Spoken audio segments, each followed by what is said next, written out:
Hello, and welcome back to the Alexander Society podcast. We're back with another mystery docket. I'm your host, Tim, who is hopefully never going to give kids candy laced with cyanide on Halloween. And here we have my co-host, Derek, who hopefully will never become a serial killer who abducts, tortures, and murders his victims. How are you doing, Derek? That was it's a little rough. It's a rough opening, I'm not gonna lie. I mean, I skipped the rape because I know you better than that part. Yeah, I guess I'm doing fine. A little shaken up from that intro, but yeah, nothing to report back on. How are you doing, Tim? I'm doing pretty good. Just got done at work, staying almost 3 hours late today. Oh yeah, What are you drinking tonight, Derek? Oh yeah, what am I drinking tonight for my beer? I've got some of this stuff. I think I've done it on the podcast before. It's Anthem Brewing Cherry Sour Ale, 5.1%. I don't think I got that to you before. It looks very similar to a lot of the Anthem beers, though. Okay, wherever I got it. I don't think you've done a cherry beer before, but I could be wrong. We've both done a cherry beer, and it was not very good. No, yes, you did, but you did the one I could not even take more than one sip of, the barrel-aged cherry, the cherry vanilla. Yeah. Oh man, that stuff was bad. But yeah, this is Anthem Brewing. Oh, where's this stuff? Yeah, this is an Oklahoma City special. This stuff is great. I love this. This is nice tart, fruity flavor. Nice sort of sharp sweetness that helps kind of balance out the sour part. Yeah, I'm gonna enjoy drinking this tonight. And I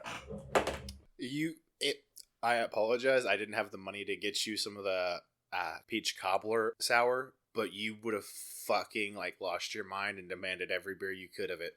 Yeah, I bet I probably would have. For my shots, I'm gonna go back to the White Springs Spirit Femme Fatale Raspberry Vodka. 40%, brewed Rockstream, New York, or distilled, whatever. Rockstream, New York. This stuff is fantastic. We both had it a few times. I finished my bottle, bro. Yeah, you already finished yours. I've only had it the one time, but man, is it really good. Typical harshness that goes along with the vodka, but you expect that. But God, its flavor is second to none. I love this stuff. Oh, it's beautiful. Yeah. Tim, what are you drinking? So tonight I'm drinking from our friends Skydance Brewing. I loved Indian Time, so I am trying their Res Dog. This is the second Skydance I've had. Those at home, please check out our Instagram or one of our social media posts because the can is beautiful. Right, Derek? Oh, yeah. Artwork on Skydance's cans is killer. Incredible. Like get yourself a 6-pack and save one of the cans when you're done with it because you'll want to mount it on a windowsill or something. It's a work of art. It is very much so. And then for my vodka, I'm pretty sure I haven't used this on the podcast because this vodka has been sitting for a year, 2-3 years actually. And I've barely anything was out of it. It's Absolute Citron. It's a 40%, so your standard liquid proof. It's probably going to be a decent vodka. I don't even remember how it tasted from last time. This had been so long. Yeah, Absolute's kind of your standard sort of. It's not shit vodka. It's also not super fancy or anything. It's just So this week, ladies and gentlemen, we are going to be talking about two different killers, but they share the same epithet, the Candyman Killer. Yeah, I was losing my mind just before we got on here about the fact that we have two different killers that were a year apart, both in that were within reasonable distance of each other, because the first one that we're going to talk about first, Dean Corll, was active till 73 when he died at 33 in the Houston area. But then in Pasadena, Texas, which is considered one of the suburbs of the metropolitan area of Houston and all that area, there was also Ronald Clark O'Bryan, the Candyman Killer, or the man who killed Halloween. Yeah, I'm so pissed off. I don't know why I'm so irrationally angry that they're both in Houston and they're a year. There had to have been investigators that worked on the first one that got on the second one, and I guess it's usually newspapers who coin these names, right? But yeah, it's not usually law enforcement who creates the epithets. It's usually the news media. still, it. So Dean Arnold Carroll is the first individual that we have as the Candyman Killer. He was also had another epithet. They both had different epithets. The Pied Piper. And the reason why Dean Corll is called the Candyman Killer isn't because of how he did his crimes. It wasn't anything like that. He was called the Candyman because his family had previously owned and operated a candy factory in Houston Heights. And he was known to give free candy to local children. Yeah, this is, yeah, I am. I'm always leery of people giving free candy out to children outside of Halloween. Yeah, that's frustrating. That, like, I'll never be able to just do nice things and, like, just go around, like, give candy to kids because everybody's going to think I'm a pedophile. Like, I just want to be a nice guy. I want to make some kid's day. We didn't take our first shot, but you want to also have that shot be in honor of not being able to be good people and give out free candy. Yeah, fuck it. Why not? Prost. Cheers. Oh, and for our audience at home, this is our Halloween special. We're not doing anything special, but we figured we'd do something candy. I figured I'd do something candy related since it was one of my episodes coming up. Yeah. We're going to drop this on Halloween exactly. Hell yeah. Poor planning finally works out. Just a smidgen after all of our delays. I guarantee you we couldn't have lined this up better if we tried, planned it. So, Dean Arnold Corll was born December 24th, 1939 in Fort Wayne, Indiana. He was the first child of Mary Emma Robinson, who lived from 1916 to 2010. She lived to be 94. Right? Is that the math? Yeah, that's a pretty good run. Shame about her son, though. And then his father's name was Arnold Edwin Corll, and he lived from 1916 as well to 2001. He lived to be in his late 80s. Well, not late, early 80s, actually, yeah, because there was a 9-year difference if she made it to 94. Yeah, that's... Oh, man, can you imagine how much it must suck for your son to become a big famous killer and then still live like 40 years after? Yeah. As you typically see with these kind of people, Corll's father was strict. That's kind of a theme I see with killers, to be honest, is the father was pretty strict about rules and stuff like that. And then the mother, just like with Corll's case, is pretty protective, doting. It doesn't say doting, but that's the underlying word I get usually from that age range is when they say protective, they mean doting. Yeah, that's kind of the theme I get with, especially like serial killers when there's just usually there's always a weird relationship with the parents, even if it wasn't what caused their killings. Like almost never is what caused the killings. Yeah, that's a pretty recurring background I've noticed with a few of these stories. It's a super, super strict dad, super, super permissive mom. And it happens that kind of pairing happens more often than it really kind of should. Yeah, I wish I knew more about psychology so I could have something to say about that. But yeah, it's just I guess that the duality just fucks up a kid's brain. He comes to expect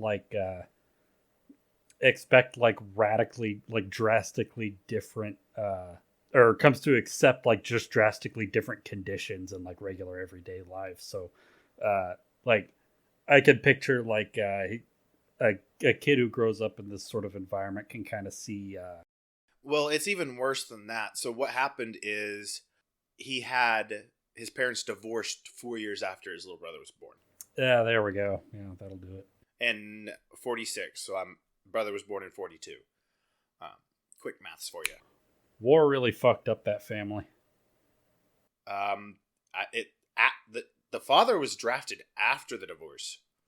Yeah, it was still like 1946. There was still a pretty nasty economic slump that happened right after the war ended because they started scaling back all the wartime production, and so a bunch of people lost their jobs really fast. It picked back up and went into full steam again around 1950. But there was a 5-year period there where we were in almost Great Depression levels of sort of economic downturn. Honestly, I've noticed that our economic downturns have happened more often than officially acknowledged. And like, okay, this is a recession. No, we have like a lot of up and down more than people like to admit. Oh yeah, there's like a whole on average in this country's history, there's a whole like financial crash that devastates millions of people, like on average, like once a generation, like every 20 or 30 years. Corll as a kid was shy, didn't really socialize much, but he wasn't one. You know those killers that like from the beginning they're kind of very obviously different. They don't really have an attachment to the well being of others. Corll definitely did have an attachment to others' well being. At 7, he had rheumatic fever. I think is that. Yeah, I think that's a thing. I don't know if that's pronunciation, but that's what he had. And it caused him to have a heart murmur because it didn't get diagnosed for a while. He was like 11 when it was got diagnosed. He was 11 when they realized he had it. Because he could not do PE classes after that. So they ended up moving to Pasadena, and his parents actually tried to rekindle their relationship and remarry. It only lasted about 3 years, about half the time of the original marriage, if I'm guessing. At least. Yeah, I was about to say, I'm guessing that probably didn't end well. They divorced once more, and his mother regained custody of her kids. It was an amicable divorce, and the sons still got contact with their father, even though mother had custody. So far, like, a relatively normal sounding childhood. Like, I mean, yeah, like divorce happens to everyone. There's nothing other than like having the heart murmur and not having been diagnosed his rheumatic fever or however that is pronounced. I apologize to our listeners who know medical jargon. Also, by the way, this episode topic was suggested by my older sibling Zero. Thank you for your service, Zero. Shout out to Zero. Well, I asked my siblings because me and my little brother and my eldest sibling have a group chat in Snap that says, "Hey, any Halloween ideas?" And they originally threw in just the Candyman Killer. So they originally were talking about Ronald Clark O'Bryan, but there's 2, and I decided to go do both. So after the second divorce, his mother actually ended up marrying a traveling clock salesman named Jake West. I love those like 1950s era sort of like traveling salesmen was so ridiculous. It sounds a good way to get killed, to be honest.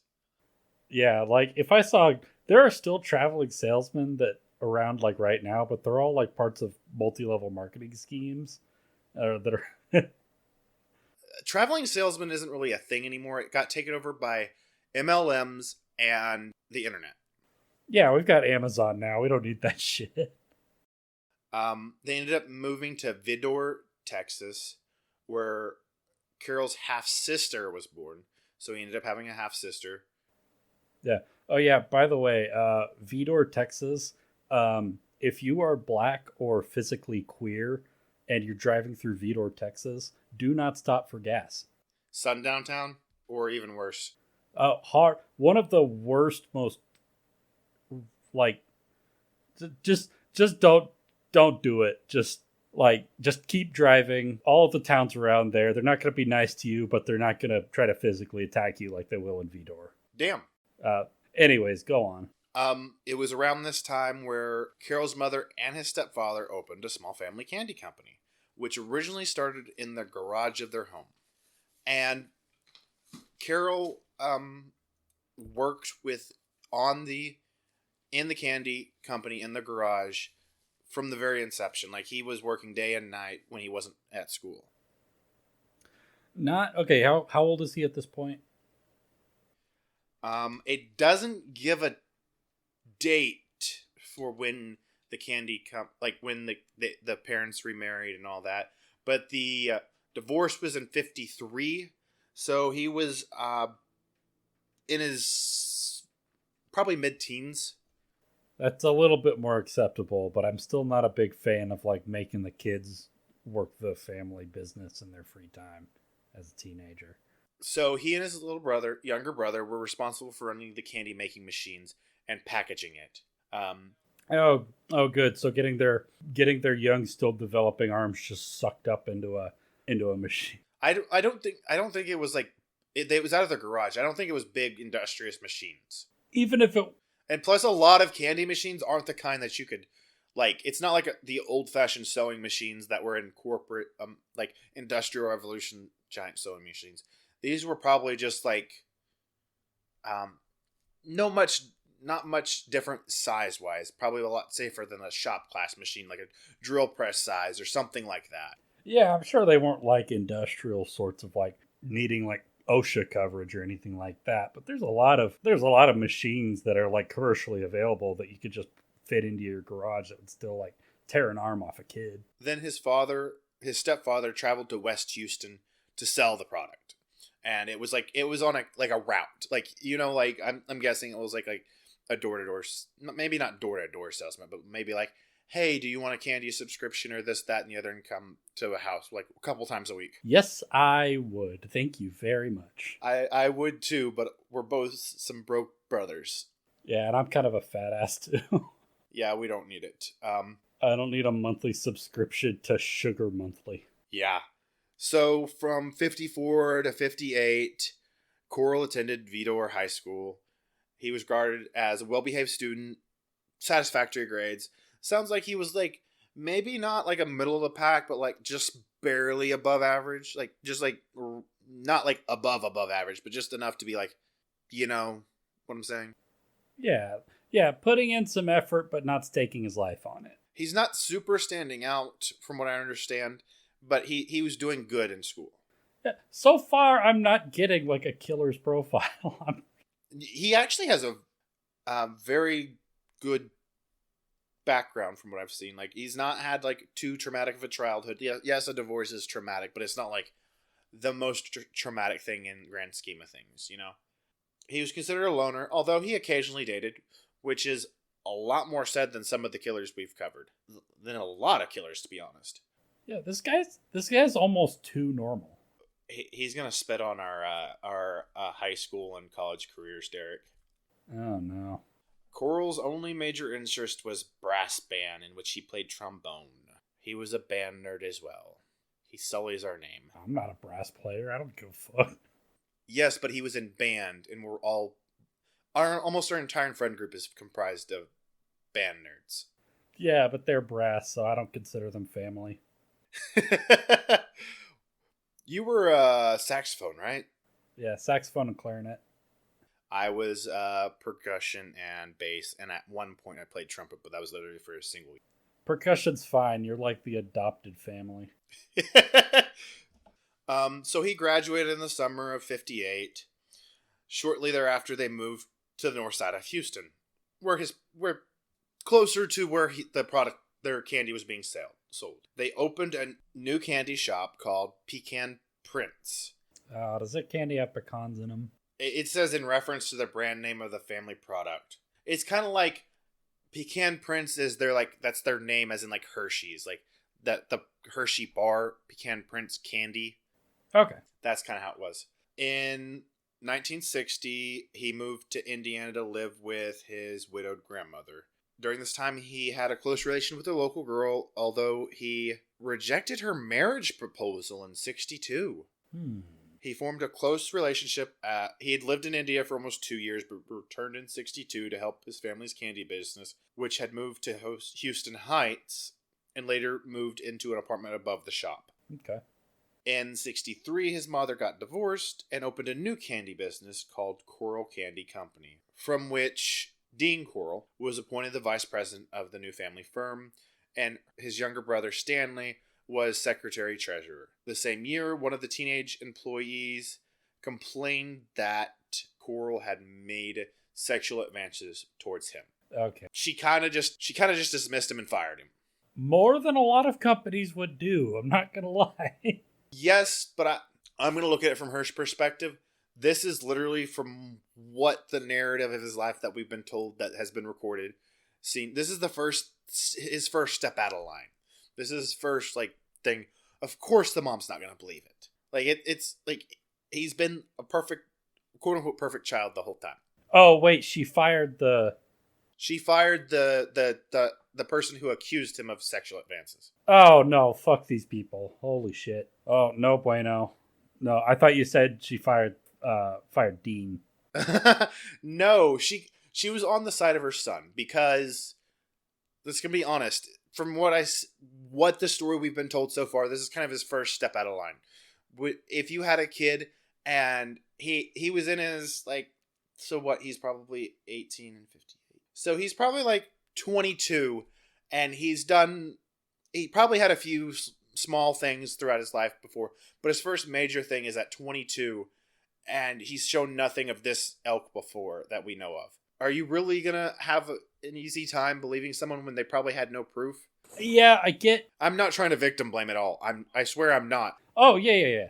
I'm just saying, from the mother's perspective, it probably seemed illogical. Yeah, from the mother's perspective, if he's never shown any like hint at anything like this, I'd kind of be like, really? I don't know. That doesn't sound like him. Yeah, so I get what you're saying. Still though, like if I were in that position, I'd still be like, okay.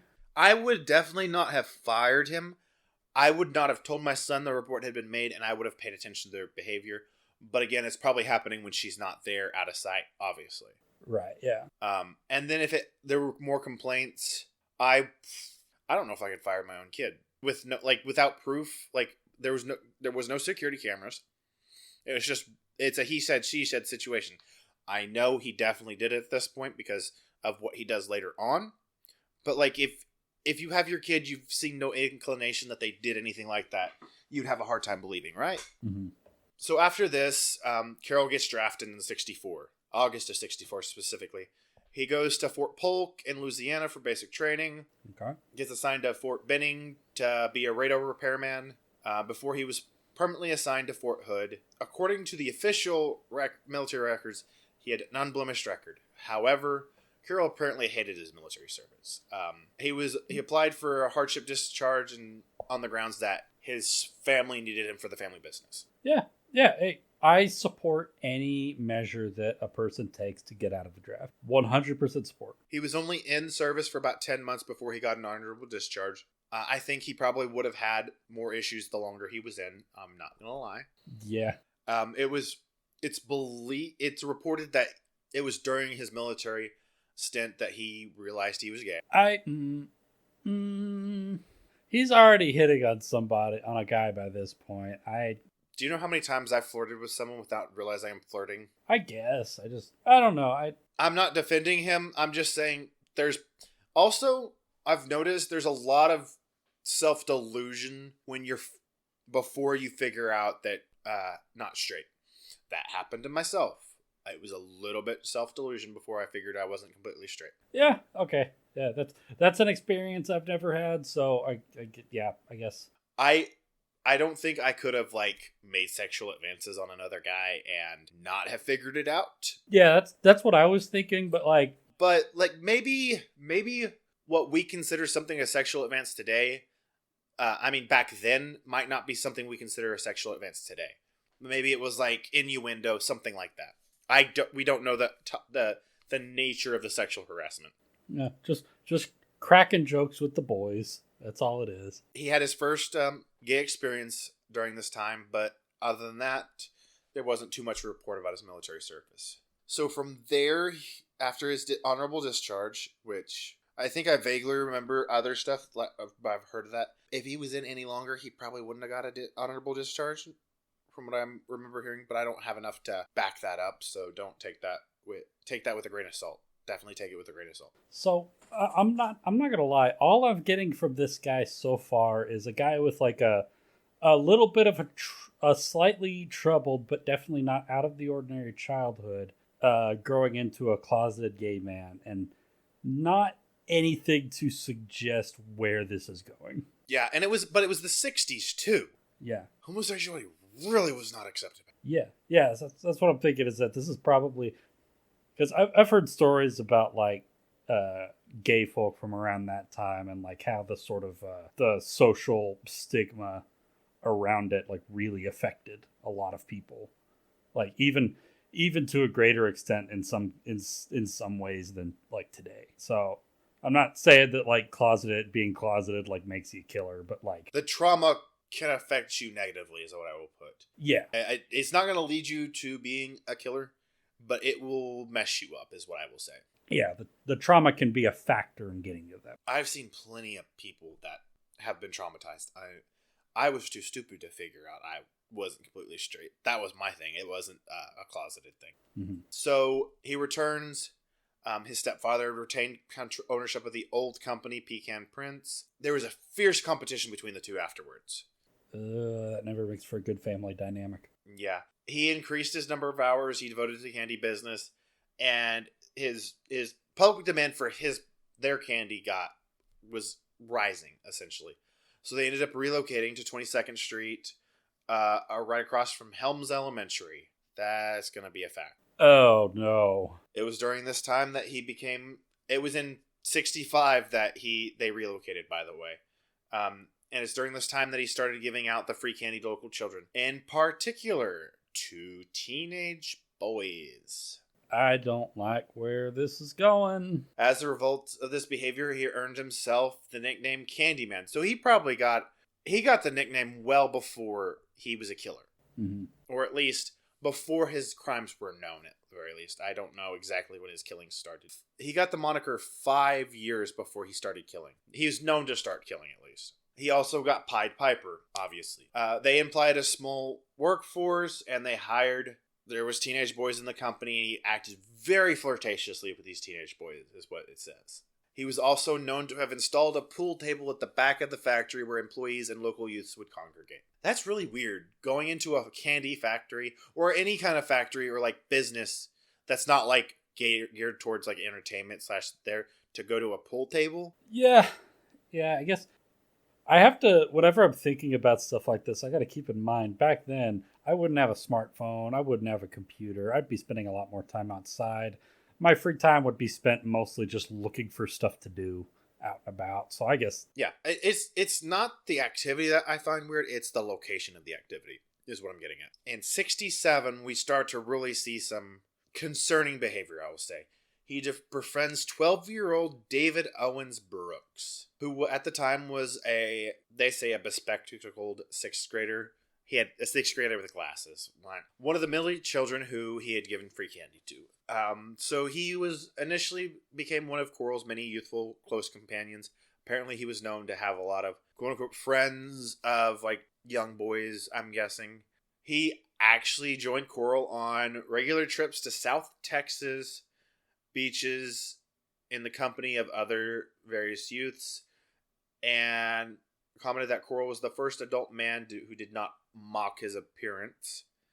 That was also another thing that we might talk about besides the anti-LGBTQ plus back then, was the outright mockery that would happen, and not in a joking or like in a obviously ironic or whatever fashion that we do now, like with friends that we do. Like we say some heinous shit to our friends, but we know we're not doing it in a manner that's going to mess them up. But that happened a lot back then, where you were openly ridiculed. Yeah, like genuinely cruel. That's the first thing I thought was like a kid with glasses in the 60s. He was probably ruthlessly bullied, and I'm sure that that Corll just probably took advantage of that too. Yeah. Whenever Brooks told Corll that he needed cash, and Corll gave him money. He started viewing Corll as a father figure. Unfortunately, Corll started urging him to engage in a sexual relationship.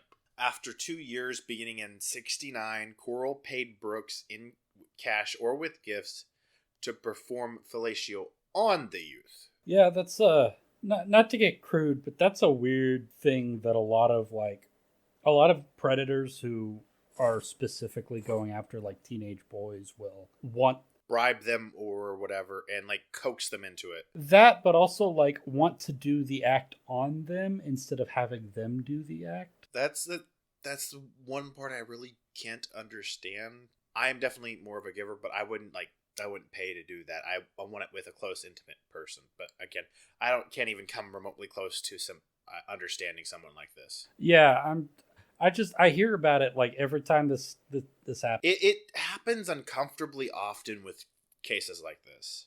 It almost makes me wish we could run a more psychological study on stuff like this, because it seems to be some kind of driven urge within them, because the patterns like this develop the way they do. Yeah, I don't have anything to say about it or speculate on it.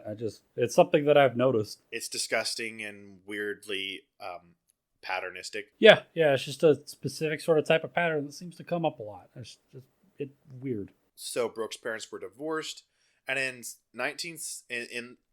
70, when he was 15, he dropped out of school and moved to go live with his mom in Beaumont. I'm guessing Beaumont, Texas. Beaumont. I've heard Beaumont, but I've never seen it spelled. That's why I got confused.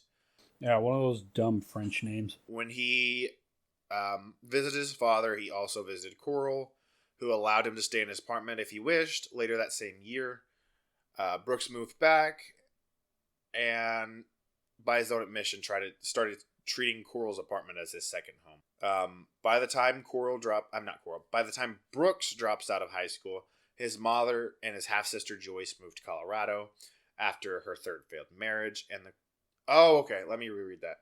By the time Brooks dropped out of high school, Corll's mother and his half sister had moved to Colorado after the failure of her third marriage. This article doesn't have anything on the third marriage and the closure of the candy company. Corll Candy Company closed in June of 68. That's okay. This has an inconsistency in the timeline, because it says in 70 he dropped out, but they moved in June of 68. Oh well. She often talked to Corll on the phone, but his mother never saw him after this move in person ever again. She's in Colorado, he's in Texas. Yeah. And I feel like travel wasn't as easy back then. Like casual travel, like we do now. I guess they just just never got around to seeing each other again before all of his crimes came to light. Essentially, because this is 5 years before the end of his crime spree. So it's not even a long period of time either before the end of his crime spree and his subsequent death. Spoiler alert, he dies.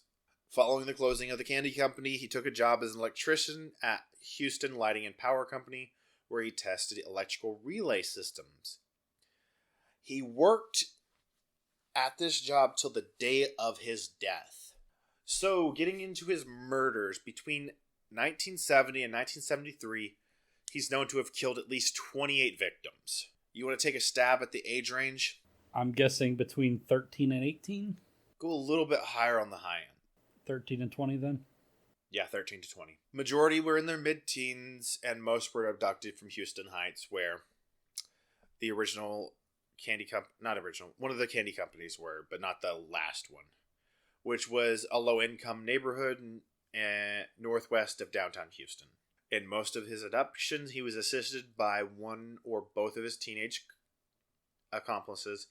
So, David Owen Brooks, we talked about earlier, was one of his accomplices. And another boy mentioned just now, Elmer Wayne Henley. I've heard the last name Henley before. Is there another killer with the last name Henley? Not that I know of offhand, but it is a type of shirt too. Several of these victims were friends of the accomplices, one or both of them. Other individuals were people Corll had become acquainted to prior to their abduction and murder. Two of them were former employees of Carroll Candy Company. Billy Balch, I want to say is the last name. Gregory Maley Winkle. Some unfortunate names in this. I shouldn't say that. That should be something that should come out of my mouth when we're talking about victims. What the fuck, Derek? Insert foot. I've got nothing to say in my own defense. You want to take a shot in your own defense? Yeah, it is probably about that time, isn't it? Prost. Cheers. So his kind of MO was to lure his victims into one of the two vehicles he owned. So he owned a Ford Ecoline van, and then he had a Plymouth GTX. Aren't those nice cars? It's standard muscle car body look. I'm sure you'll get pretty known. Oh. I don't know. I think that's a sexy car. Maybe there. That's weird. So they were lured into either one of two vehicles he owned. This is really weird. It says a Plymouth GTX or a 1969 Chevy Corvette. So the 1969 Chevy Corvette is a car he purchased for Brooks in early 71. Oh. God, that's a nice car too. I'm more of a fan of the GTX than I am of the Corvette, but I'm not a car guy. Their usual lure was to offer a party or a lift, and the victim would be driven to Corll's house. At his residence, they would be plied with alcohol or drugs until they passed out. Tricked into donning handcuffs or simply just grabbing them by force. They would be then stripped up. Okay, let me rephrase this. Trigger warning for those of you who don't like descriptions of sexual assault, even though it's not going to go too much. I just would like to, and this is going to talk about his MO on the murder, so for those of sensitive stuff, maybe skip forward a minute or two. Or three, whatever it is. The victims were then stripped naked and either tied to his bed or a plywood torture board, which he was regularly hung on a wall. Plywood torture board. I'm trying to picture what that would look like. I'm assuming it's like a big sheet of plywood with like some kind of hand restraints and probably blood splattered over it somehow. That's how I'm seeing it on my head. Maybe some kind of needles or like something like that. Yeah.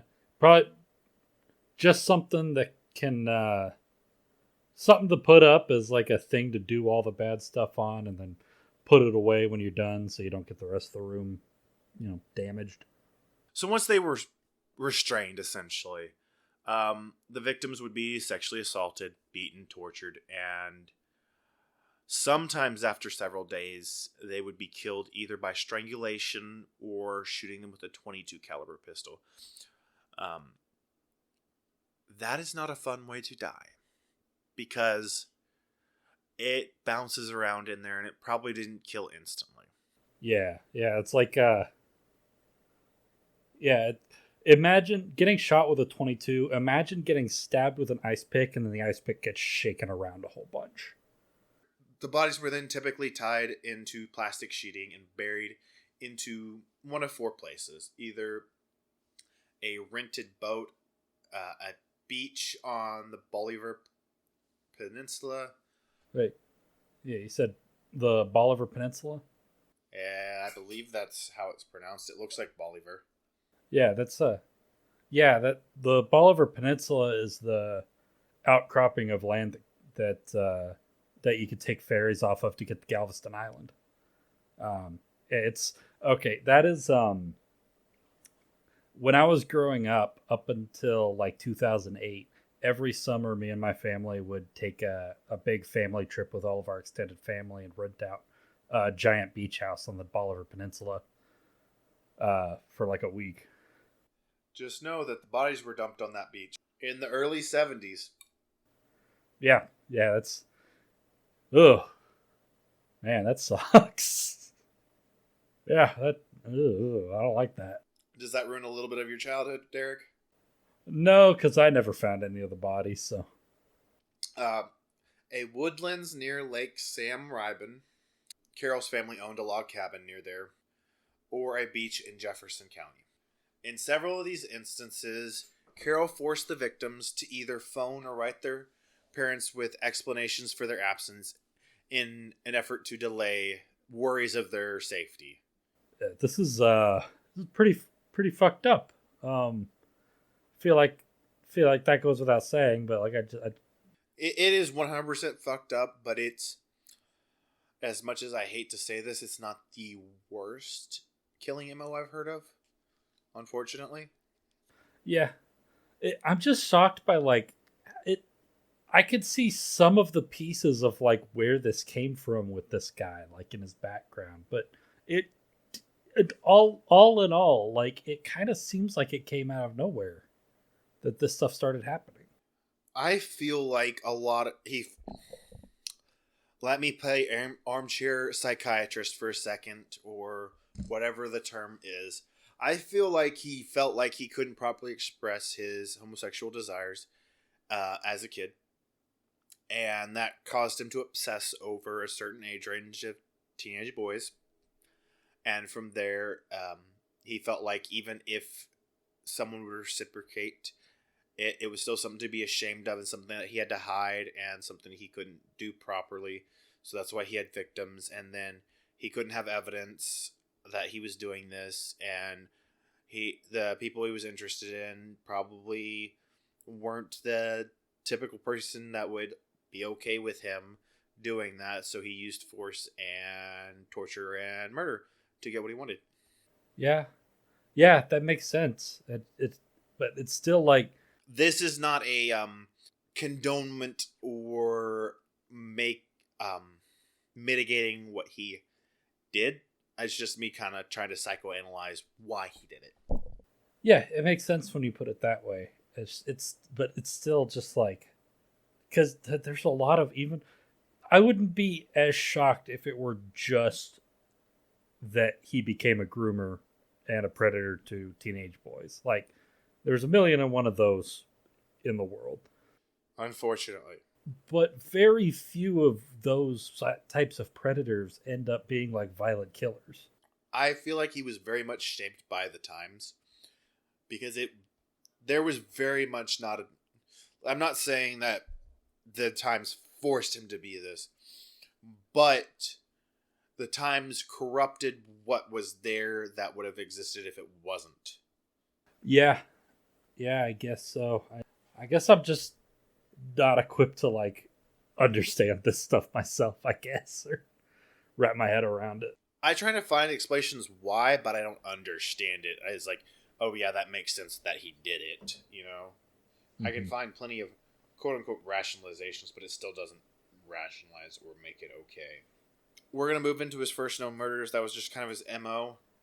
His first known victim, it was an 18-year-old college freshman named Jeffrey Conan, Konen.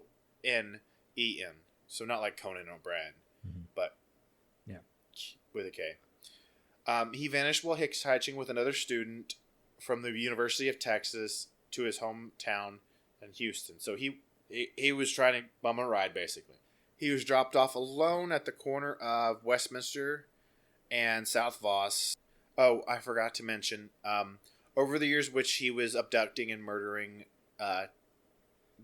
13 to 20-year-olds, he moved a couple times. But until he made the move to Pasadena in the spring of 73, which is not far from the end of his crime spree, he lived in or close to Houston Heights. So he stayed fairly close to the same area for the majority of his crimes. Like I said, the Conan, I'm going to guess that's the pronunciation, was dropped off at the corner of Westminster south of us, near Uptown area, approximately 6:15. Corll likely offered Conan a ride to his home, which Conan evidently accepted. At the time of Conan's disappearance, Corll lived in the Harold Turboff apartments, which he had paid a deposit of a month's rent on September 21st. So, like, he had just a couple days ago gotten into this apartment, and he's already bringing a victim to it. In August of 73, Corll's accomplice, Brooks, I'm not seeing a whole lot of the details of his involvement, because, like, who knows how much he played it down, because he eventually did go to the cops. Brooks was definitely an accomplice. He definitely probably downplayed it, as like most people would. Led the police to Conan's body. It was buried at High Island Beach, and forensic scientists deduced that he died of asphyxiation by manual strangulation in a cloth gag.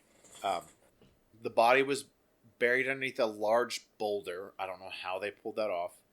covered with lime, like, the powder, lime powder. Mm-hmm. Yeah, a large boulder the size of a small boulder. That's funny, but probably not in this context. Wrapped in plastic, naked, and bound hand and foot with nylon cord, suggesting that he'd been violated. And I feel like that was a big factor behind Corll's crimes. He wanted sexual gratification. And I think the way he saw that he could get that was by abducting people, and the reason why he killed probably was just to not get caught. Not because I don't think he's one of those killers that took gratification in the kill itself, is what I'm saying. Gotcha, yeah. What are your thoughts on that from what I've said so far, though?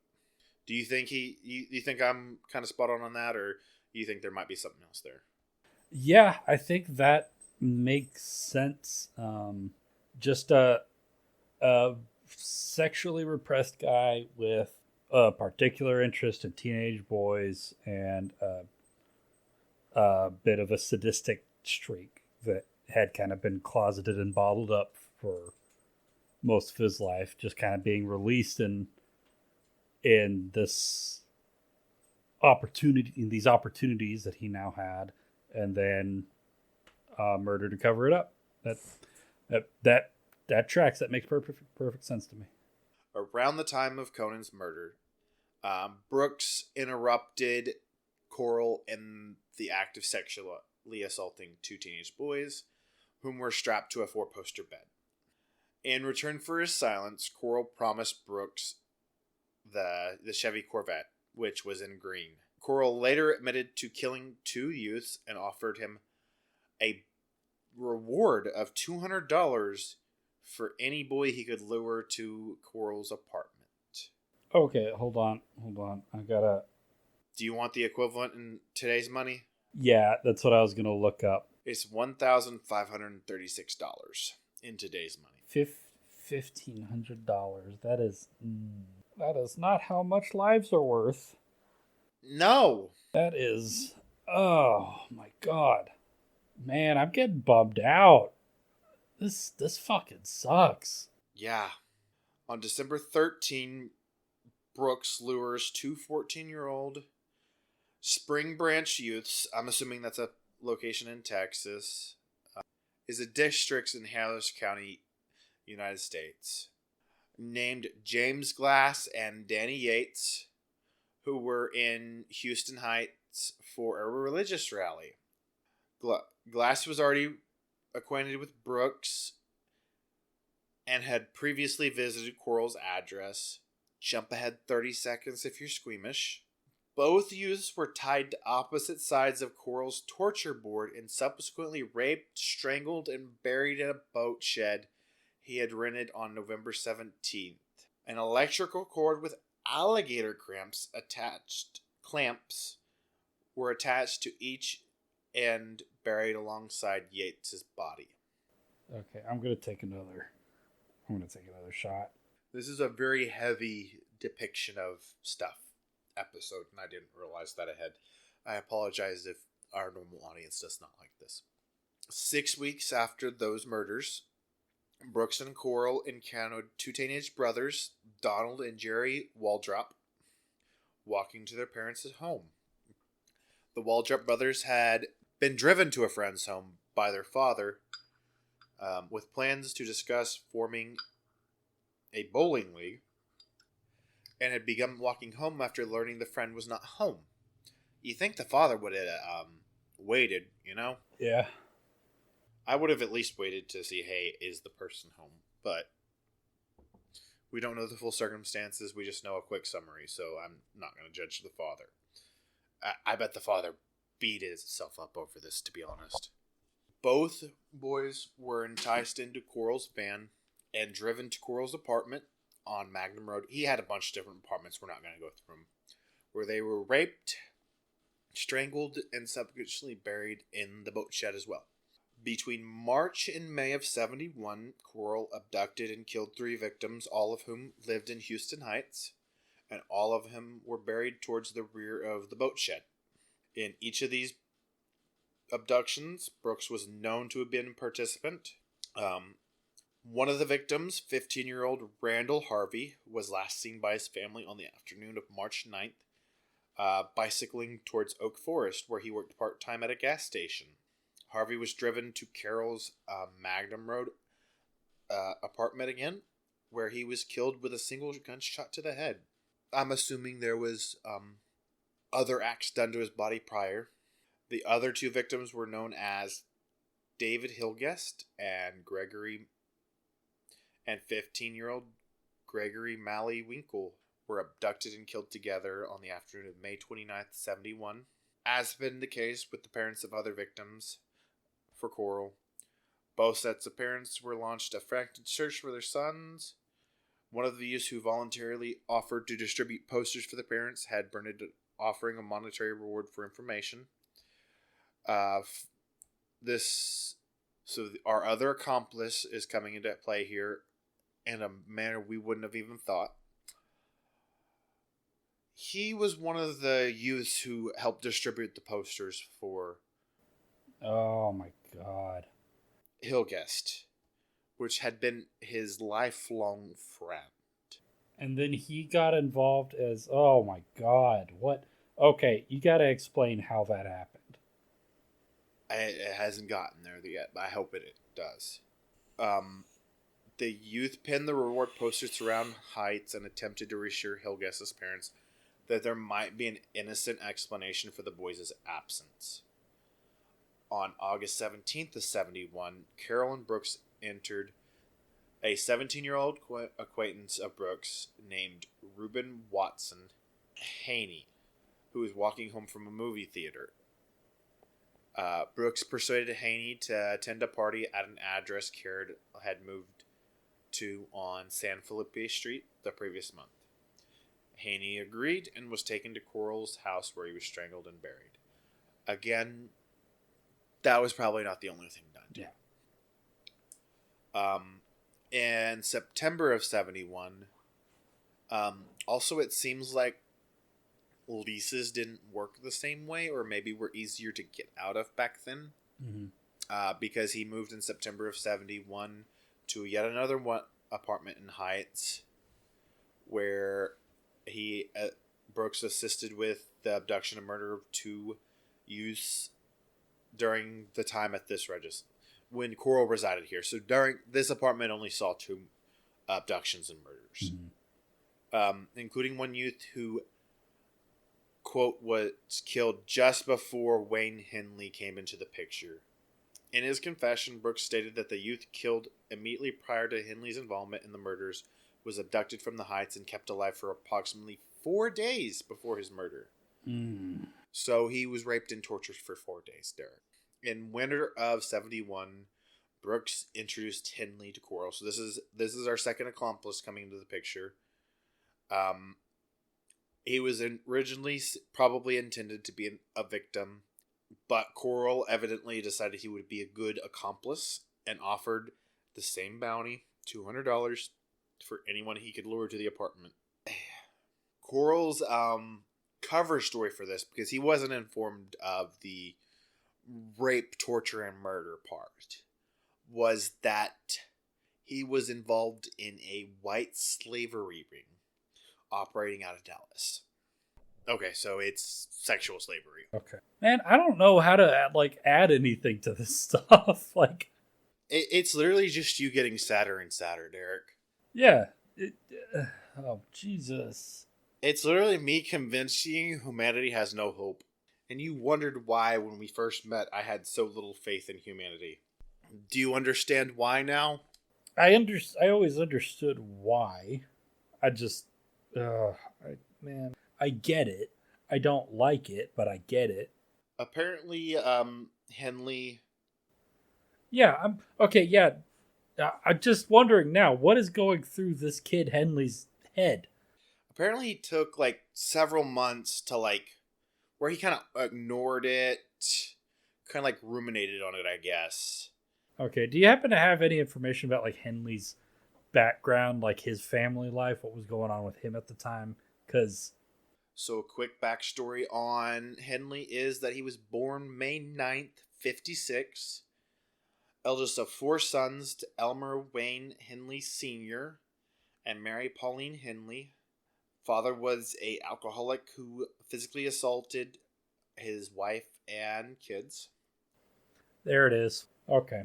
Despite the abuse, Mary tried to ensure her children received a good education and stayed out of trouble.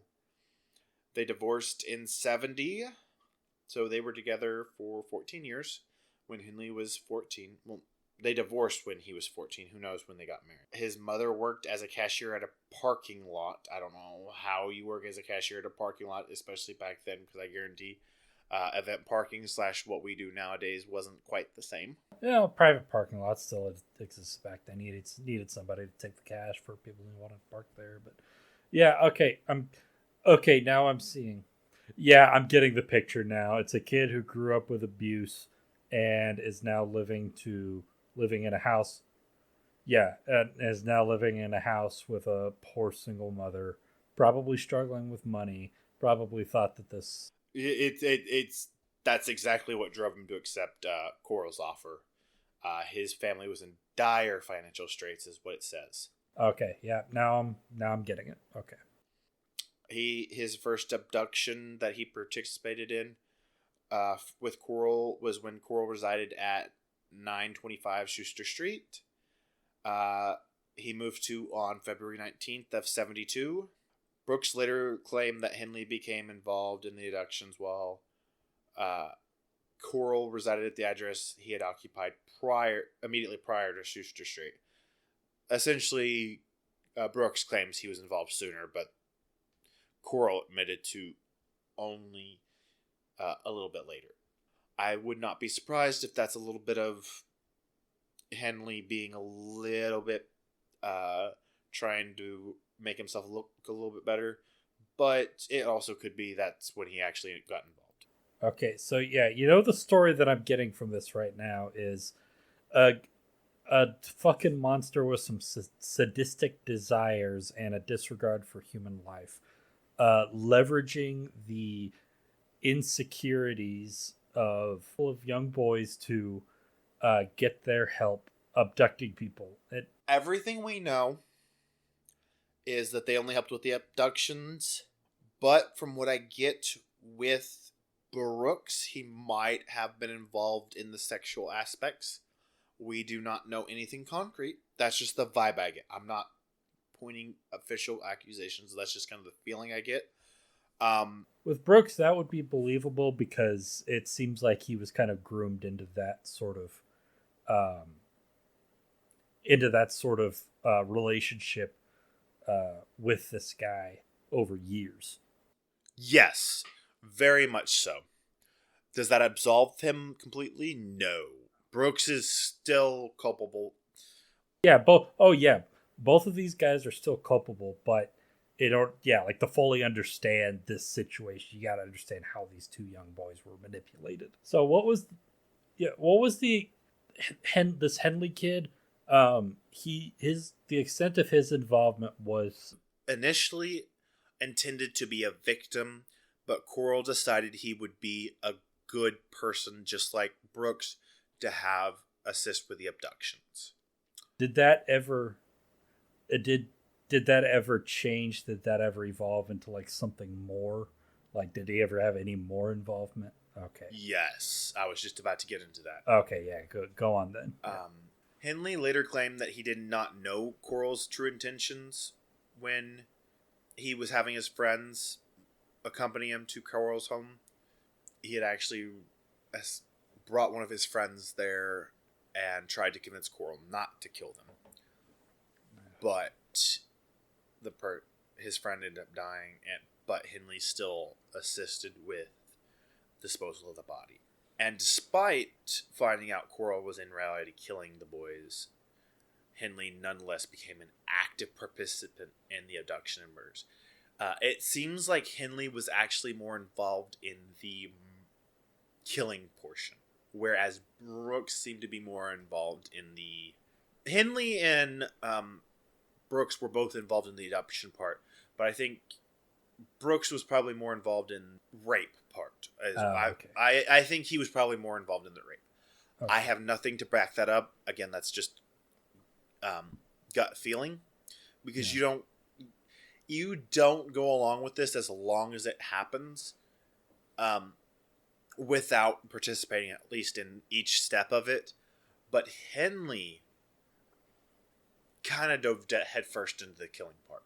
Well, something I will say, it seems like oh god, what was this guy's this asshole's name again? Corll, Dean Corll. Yeah, it's the Corll. He seems like he had a knack for uh eyeing talent, if that makes sense. Like he knew how to spot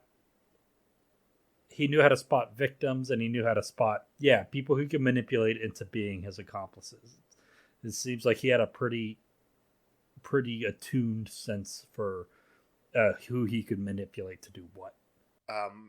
Brooks later stated that Henley was especially sadistic when he participated in the murders committed on Suchler Street. And Henley even admitted to becoming fascinated with seeing how much stamina people have when the recipient... They worded this really weird. Basically, he was fascinated with how much it took for people to die, how much they could survive. Yeah, that's something that goes along with these guys, is they're fascinated by details. It's every little...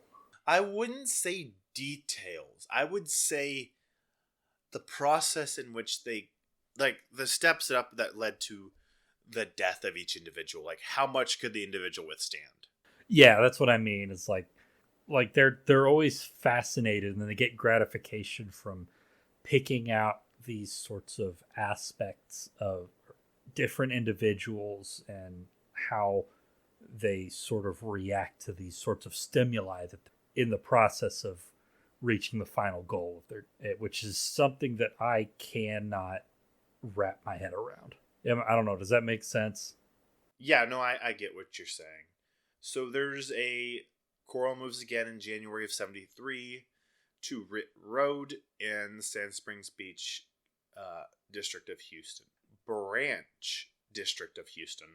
He killed within 2 weeks of having this address, and then he lived on Antoine Drive, the same street which Brooks resided in 73. On March 1st, he left Ritt Road, briefly had an apartment on South Post Oak, before moving to 2020 Lamar Drive, an address which his father had vacated in Pasadena. There were no known victims between February 1st and June 4th of 73. He is known to have suffered a hydrocycle, which is a accumulation of it looks like Sirius, but I know that's not the proper pronunciation, in a body cavity, which probably led to this period of inactivity. During this time, Henley temporarily moved to Mount Pleasant in order to get away from Corll. So that probably adds to why there were no killings. Starting with June, though, he rapidly increased his killings. Yeah, it says that typically in older men, if an older man gets hydroceles, it's usually due to an injury. I'm wondering what the story is with that. There's not really a whole lot explanation why he got it. He increased his killings. Both Henley and Brooks later testified to the increased level of brutality committed by Carroll while he resided in Lamar Drive. Henley later compared the acceleration in killings and the increase in brutality by Carroll to being a bloodlust, adding that he and Brooks would instinctively know when Carroll was to announce that he needed a new boy, due to the fact that he would appear restless, smoking cigarettes, and making reflex movements. So he's probably acting like a crackhead. He was pretty twitchy and stuff like that when they didn't get their fix. God damn. On July... Fuck, he killed on my birthday! Fuck. Not my day of birth. Many years before I was born, but the same day. This is the first, like, actual in context mention that he forced a victim to call their mother, saying he was spending the night with a friend. immediately after they had their lives taken. In July of 73 as well, Brooks married his pregnant fiancée. Ugh. During this time, Henley was the only one helping Corll with find victims. He helped Corll with 3 victims within a 6-day period. Well, with Brooks, when you're starting a family, you're making life plans, you got to step away from your career a little bit. The only 3 victims in which Brooks was not a participant. Brooks' last victim was a 13-year-old boy from South Houston named James Stanton Dramala. Dramala was abducted by Brooks and Carroll while riding his bike in Pasadena and driven to the address on Lamar Drive on the pretense of collecting empty glass bottles to resell. I'm going to spare us the details of the murder, but Brooks later described Dramala as a small blonde boy whom he bought a pizza in whose company he spent 45 minutes before the youth was attacked. Apparently he worked at a pizza company. On August 7th, when Henley was 17, he invited Timothy Cordell Kinley to a party at Cordell's Pasadena residence. Curley was a casual acquaintance of Cordell and intended to be the next victim. He had accepted the offer. It wasn't like they took him against his will. And Brooks was not there at the time. So this is, I would say, at least a fourth attempted murder without Brooks that we know of, according to at least Henley. They arrived at Corll's house where they huffed paint fumes and drank alcohol until midnight. So they left the apartment for a little bit and were promised around midnight and promised to be back. Then they drove to Houston Heights. Curley parked his vehicle close to Henley's home. They heard a commotion coming from his friend Rhonda Louise Williams, walked to their house, noticed that Williams was nursing a sprained ankle and had been beaten by her drunk father that evening. Ugh. She had been invited by Henley and Curley to come over to Corll's house. Williams hopped in the back seat of Curley's Volkswagen and they drove to Corll's Pasadena residence. I don't want to know what happens from here, but I'm still so curious because this is the first woman that we've actually had come up in the story since his mom left the picture. I think that's what saved this victim's life. Because Corll's MO is teenage boys or like 20 and under. At approximately 3 a.m., they arrived. Henley and Curley, along with Williams, returned to the residence. Corll was furious that a girl was at his residence, telling him that he had told Henley that he had ruined everything. Henley explained that Williams argued that with her father that evening and did not wish to return home. Corll appeared to calm down and offered the trio beer and marijuana. They began drinking, and Henley and Curley also continued to huff paint fumes. Oh, that's got to be such an awful high, surely. Probably.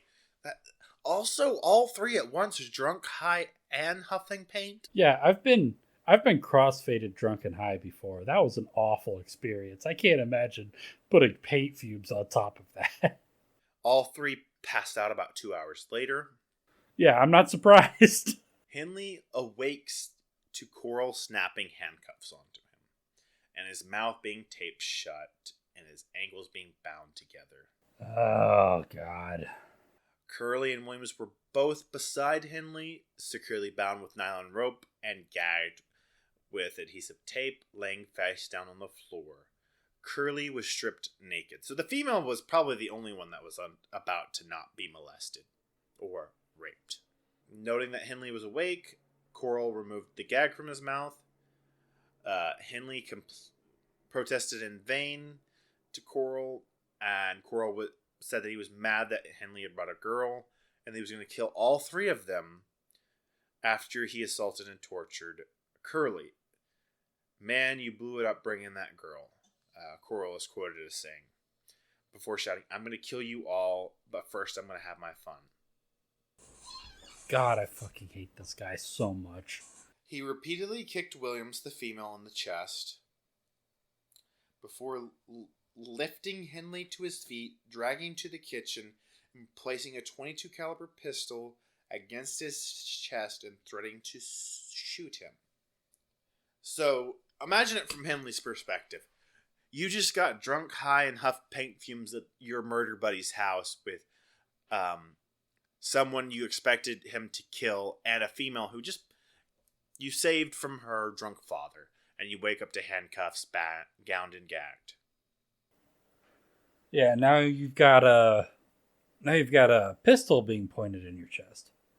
Henley calmed down Carol, promising to help participate in the torture and murder of both Williams and Curley, if Corll released him.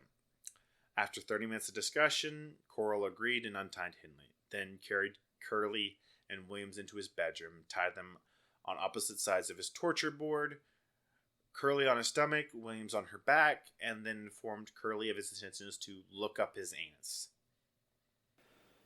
Oh. Alright. I read that not realizing how fucked that was. It's one of those things that you're reading before you're processing. Yeah. At this point, Henley again started on inhaling paint fumes from a bag. This time I don't. This time I don't hold it against him. I'd have to be high to go through this too. Corll then handed Henley a hunting knife and ordered him to cut away Williams' clothes, insisting that he would rape and kill Curley, and Henley would do the same to Williams. Henley began cutting away Williams' clothes as Corll began to undress and assault and torture Curley. Both Curley and Williams had awakened by this point. Curley began writhing and shouting at Williams, whose gag Henley had removed. Williams lifted her head and asked Henley, "Is this for real?" To which Henley responded, "Yes." Williams then asked Henley, "Are you going to do anything about it?" Henley then asked Corll whether he might take Williams into another room. Corll ignored him, and then Henley grabbed Corll's pistol, shouting, "You've gone far enough, Dean." Corll clambered off Curley. Henley elaborated, "I can't go any longer. I can't have you kill all of my friends." Corll approached Henley, saying, "Kill me, Wayne." Henley stepped back a few paces as Corll continued to advance upon him, shouting, "You won't do it."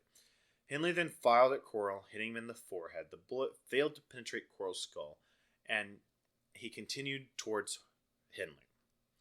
Whereupon the youth fired another 2 rounds, hitting Corll on the left shoulder. Corll then ran out of the room, hitting the wall of the hallway. Henley fired an additional... Sorry, back. This is the .22 pistol. Even getting hit in the forehead with a .22 pistol. I'm assuming it was probably a glancing blow, not like a direct shot, because it's a panicked situation. I don't think it was a true bounce off. It was probably a heat of the moment, and maybe he had it at a bad angle, and it was more like grazed his forehead and went on. Yeah, that's what I'm thinking. Logically, I'm thinking that too, but like the movie poison part of my brain is just imagining like Terminator, where this guy just got a shot just ricocheted off of his forehead and just kept like slowly walking forward with like a dead stare on his face. Fortunately, Corll is not that badass. Yeah, fuck this guy. 100% fuck this guy.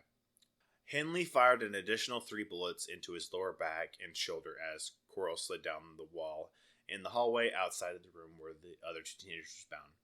Corll died where he left, his naked body facing the wall. Henley would later recall that he immediately after he shot Corll, his sole thought in his mind was that Corll would be proud of the way he had behaved during the confrontation.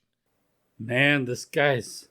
So imagine that. You finally stand up to the person who's manipulating you into being an accomplice to murder, if not a murderer him yourself, and thinking, yeah, he'd be proud of me for what he just did. Man, this guy's brain was so fucked up by this guy's manipulation. Fuck. adding that Corll had been trained to react quickly and forcibly, and this is exactly what he had done. After Henley had shot Corll, he and Kernley began weeping as Kernley reportedly thanked him for saving his life. Henley then released Kernley and Williams from the torture board, and all three teenagers dressed and discussed what they should do. Henley suggested to Kernley and Williams that they should simply leave, to which Kernley replied, "No, we should call the cops." Henley agreed and looked up the number for Pasadena Police Department. I don't know if this is prior to 911 or not. I assume yes. At 9:42 a.m. on August 8th, Henley called PPPD, so Pasadena Police Department. His call was answered by an operator named Velma Lines. In his call, Henley blurted through, "Y'all better come right here now. I just killed a man." That explains everything, doesn't it? That's a way to put it. Hey, I thought y'all might like to know. I just killed a guy. Henley gave the address, and as Kernley, Williams, and Henley waited on Corll's porch for the police to arrive, Henley mentioned to Kernley that he had done that 4 or 5 times. Killing, what he was referring to is killing by shooting. So essentially he had said that while being an accomplice to Carol, he had killed 4 or 5 times, killed the victim 4 or 5 times by his own hand. Minutes later, the Pasadena Police Department arrived. The teenagers, again, were setting out on the porch, and an officer noticed that the .22 caliber pistol was on the driveway near the trio. Henley told the officer that he was the individual who made the call and indicated that Carol's body was inside the house. After confiscating the pistol and placing Henley, Williams, and Kernley inside the patrol car, the officer entered the house and discovered Carol's body. The officer returned and read Henley his Miranda rights. In response, Henley shouted, "I don't care who knows about it. I have to get it off my chest." Kernley later told detectives before the police officer had arrived, Henley informed him, "If you wasn't my friend, I could have gotten $200 for you." I think Henley at this point was still in shock, to be honest. Yeah, in situations like these, I'm not. That statement screams of in shock.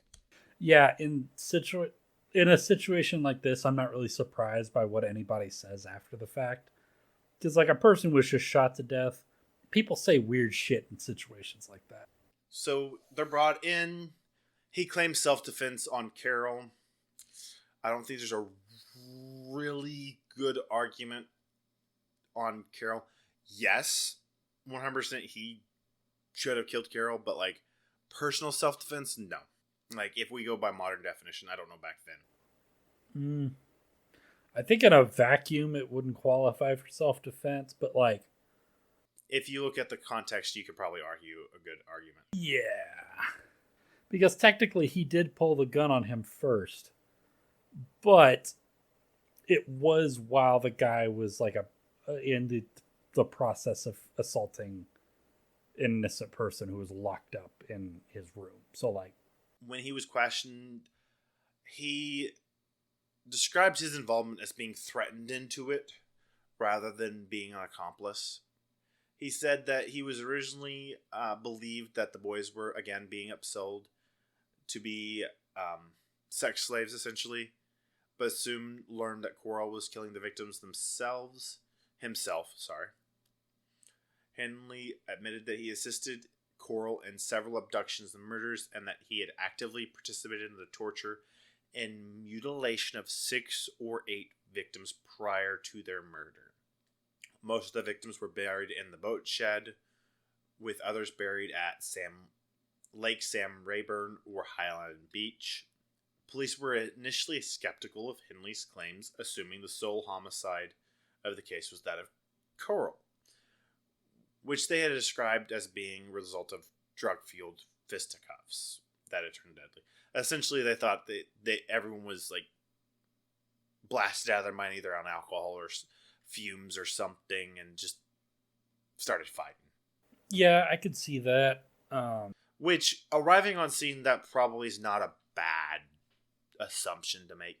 I mean, it's not the correct or a good one, but like for what they were dealing with, and especially with the tools of the time, I can't really fault them for making that assumption.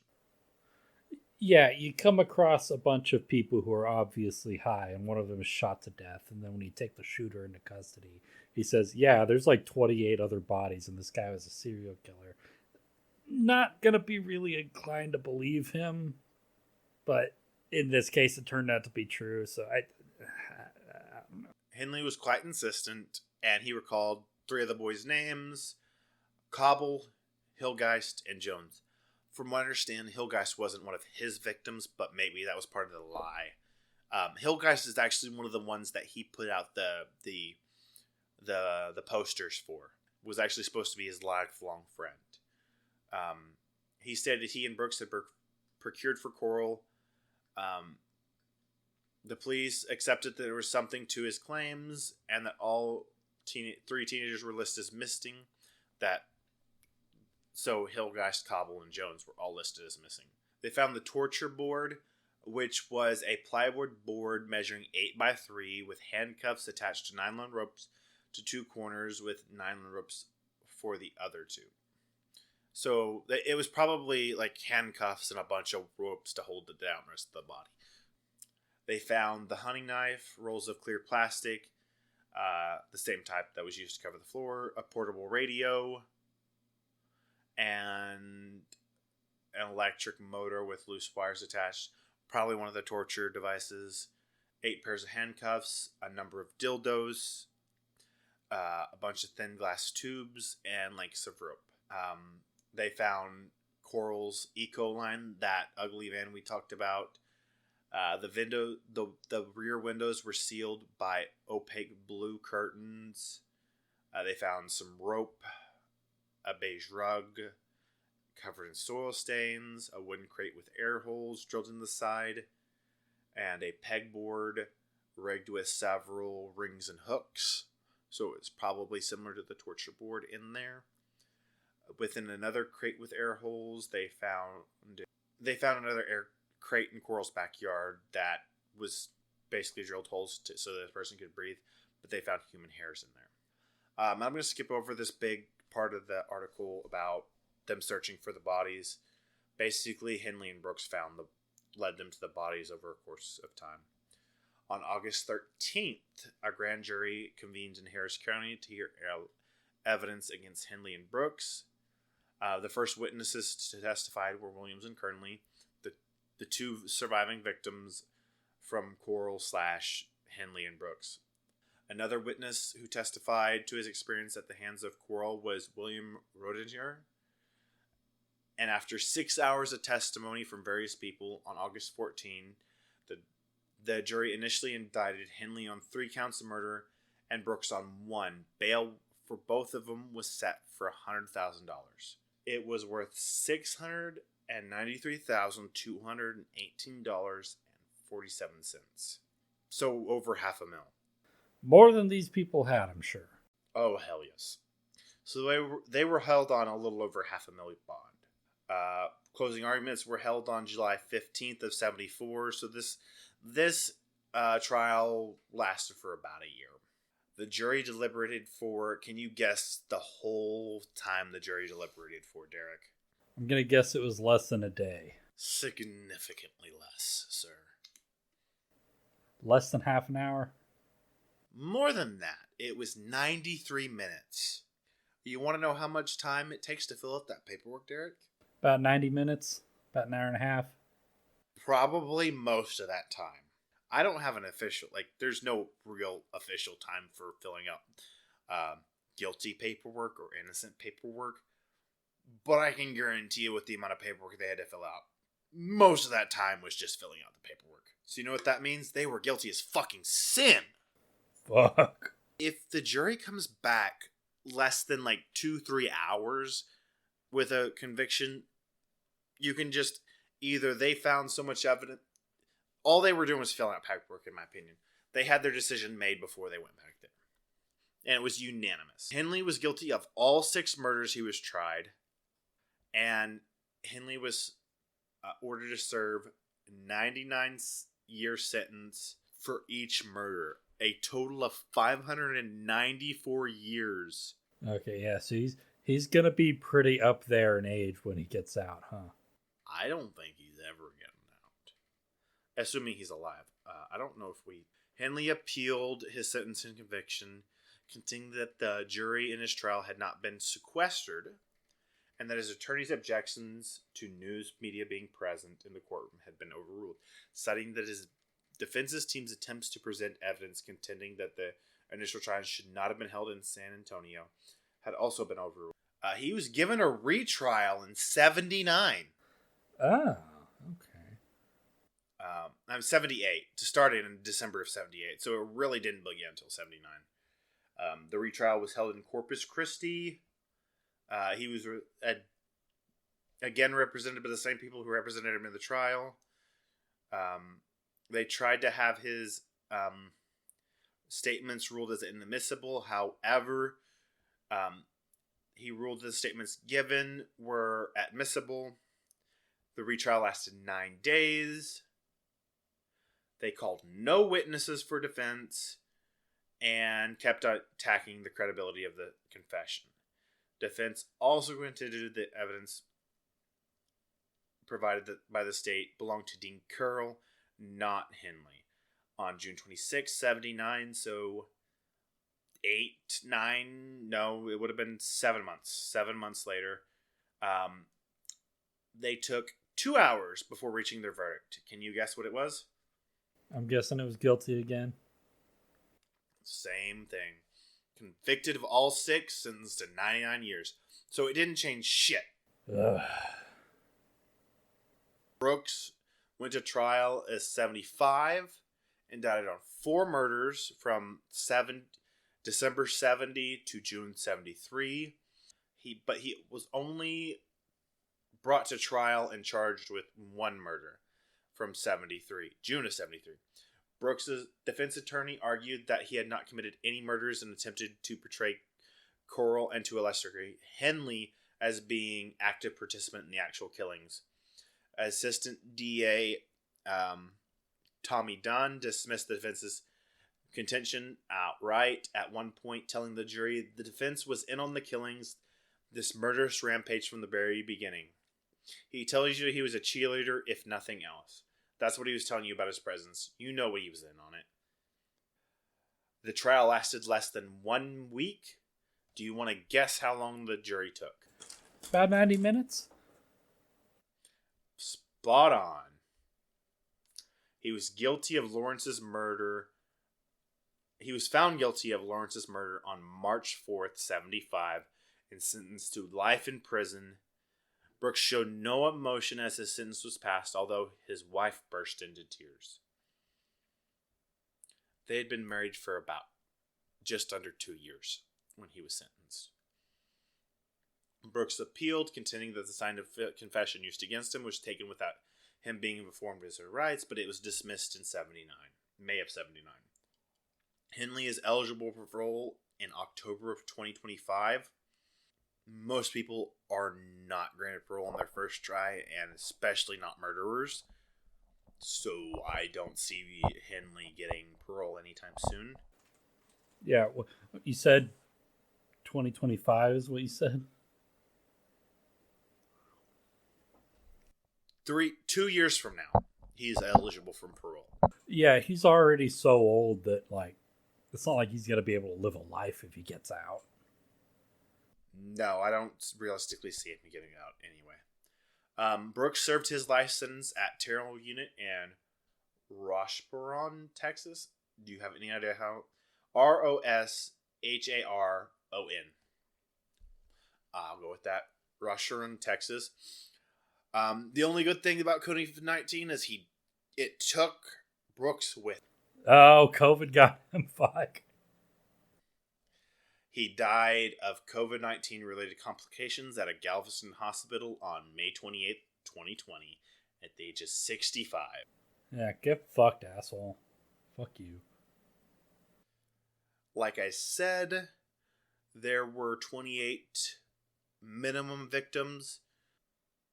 There's only one known victim that has not been identified. They deduce he was killed either in 71 or 72 and was wearing a red, white, and blue swimsuit, cowboy boots, and a leather bracelet, a long-sleeve khaki-colored t-shirt decorated with a peace symbol, and conclude that he was likely killed in the summer months. And there's a possibility of more victims. These are just confirmed victims. Within that area, there was a total of 42 boys missing between 70 and 73. Death by gunshot was way too good for this guy. Oh, hell yes. The specific way he died by gunshot was he died of exsanguination from that gunshot. Explain what exsanguination is again.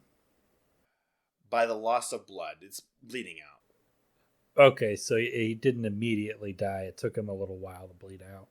As it should for a horrible person like him. Still too fast. Yeah, let's get into our next Candyman.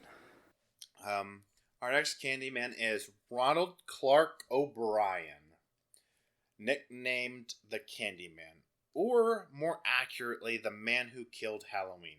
Oh yeah, you want to take a shot real quick? Oh yeah, our shot. Prost. Cheers. O'Bryan lived with his wife, Danine, in Deer Park, Texas, with their son and daughter, Timothy and Elizabeth O'Bryan. Ronald worked as an optician at Texas State Optical in Sharpstown, Houston. He was a deacon for the Second Baptist Church, where he sang in the choir and ran a local bus program. We don't get a lot of backstory like we did with the last Candyman. I'm just going to flat out say that. Which is disappointing. I'd like to know, are we going to get a lot of information on like this guy's relationship with his victim? His victim is his own son.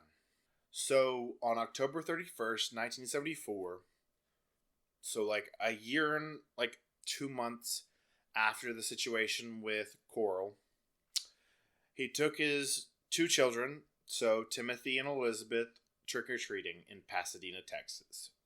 O'Brien's neighbor and his 2 children accompanied them, so it was a group of 6. After visiting a home where the occupant failed to open the door, the children grew impatient and ran ahead to the next house while O'Brien stayed behind. He caught up with the group and produced 5 21-inch pixie sticks. Oh, so the big ones. Yeah. Which he would later claim he was given by the occupant of the house that had not answered the door. At the end of the evening, O'Brien gave each of his neighbor's 2 children a pixie stick and one to Timothy and Elizabeth. Upon returning home, O'Brien gave a 5th pixie stick to a 10-year-old boy whom he recognized from his church. Before bed, Timothy asked to eat some of his candy he collected, according to Ronald. He chose the pixie stick. Timothy had trouble getting the powdered candy out of the straw, so O'Brien helped him loosen the powder. After tasting the candy, Timothy complained it tasted bitter. O'Brien then gave his son Kool-Aid to wash away the taste. Immediately, his son began to complain that his stomach hurt and ran to the bathroom, where he began vomiting and convulsing. Oh. O'Brien claimed he held his son while he was vomiting, and the child went limp in his arms. Timothy O'Brien died en route to the hospital less than an hour after consuming the candy. Fuck. His death from a poison Halloween candy raised fear in the community. Numerous parents in Deer Creek and surrounding area turned in candy their children got from trick-or-treating to the police, fearing it was laced with poison. The police did not initially suspect O'Brien of any wrongdoing until Timothy's autopsy revealed that the pixie stick he consumed was laced with a fatal dose of potassium cyanide. Yeah, do you know what cyanide does to the human body? Some really horrendous shit. Yeah, it soaks it soaks into the bloodstream almost instantaneously, and it targets the nervous system. So everywhere that it comes in contact, the nerves immediately start to shut down and die. So once it, like, as it goes down to your esophagus, all the muscles in your esophagus immediately lose the ability to function. As it passes by your lungs lose the ability to function. Once it gets to your stomach, your entire digestive system stops functioning. And eventually, once it gets into the bloodstream, it only takes a few seconds for the blood the contaminated blood to eventually reach your heart. And once it comes in contact with your heart, all the nerves in there die, and your heart stops beating. I'm surprised you know more about something like that than me. Normally that's right up my alley, not yours. I learned about this while reading about the suicide of Nazis at the end of World War II. That makes more sense because of those false tooths. Yeah, like half of the Nazi leadership that were on trial during the Nuremberg trials killed themselves with cyanide pills while they were in custody. So 4 of the 5 pixie sticks O'Bryan claimed to have received were recovered by the authorities. So basically everyone except for the one Timothy took. None of whom had consumed the candy. So, like, his son was the only victim, essentially. Or successful victim, however you want to look at that. The parents of the 5th child became hysterical when they could not locate the candy after being notified by the police. His parents rushed upstairs to find their son asleep, holding the unconsumed candy. Fuck. That is a close one. Yeah, imagine walking into your child's room and they're just holding a gun that's pointed to their head and they're fast asleep. You know what saved him? It wasn't that he was falling asleep before he could get to the candy. What's that? He couldn't open it because of the staple. Ah. That's the only thing that saved that kid's life. God damn. I'm gonna drink to that.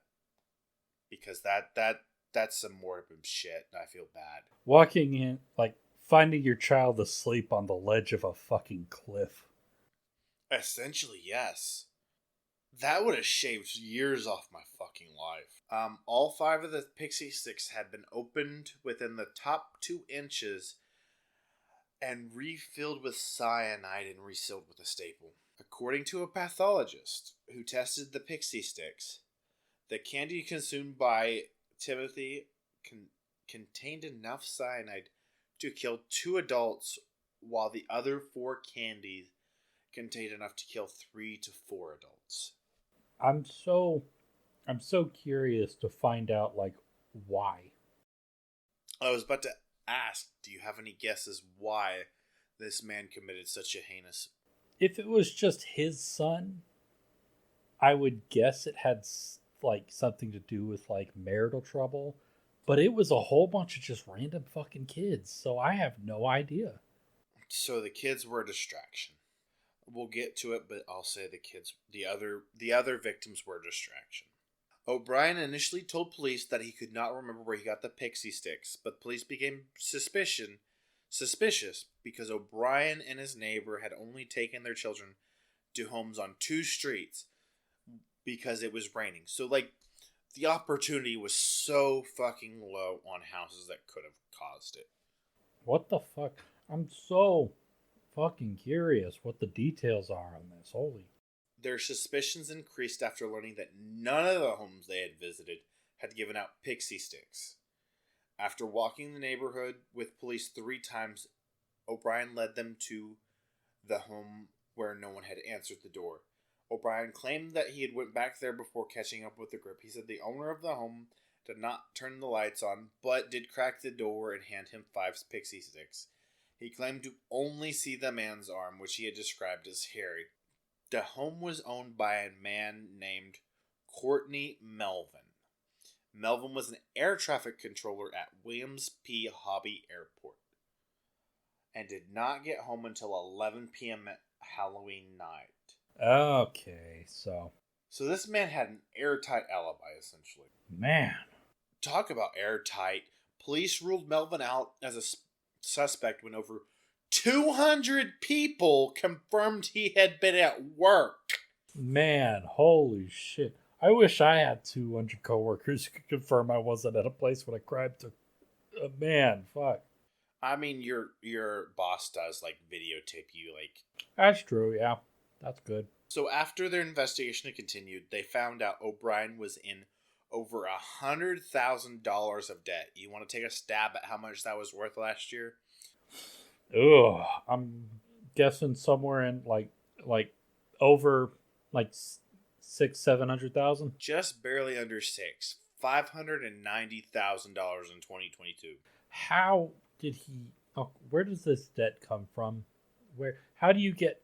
Fuck if I know. How do you get in $600,000 worth of debt? What are you? Unless you're gambling, like. He had a history of He had a history of not being able to hold a job. In the 10 years prior to the crime, O'Bryan had 21 jobs. That doesn't seem like a stable home life for a young child. When he was arrested, he was suspected of theft at his job at the Texas State Optical, and was close to being fired. His car was also about to be repossessed, and he had defaulted on several bank loans, and his family home had been foreclosed on. You getting an idea of where we're going? So, have you gotten an idea of why he killed his son? Life insurance. Ding, ding, ding, ding, ding. And I feel like an asshole for getting that right. The police discovered that O'Bryan had taken out life insurance policy on his children in the months prior to his son's death. In January of 1974, he had taken a $10,000. What a fucking asshole. Oh, 100%.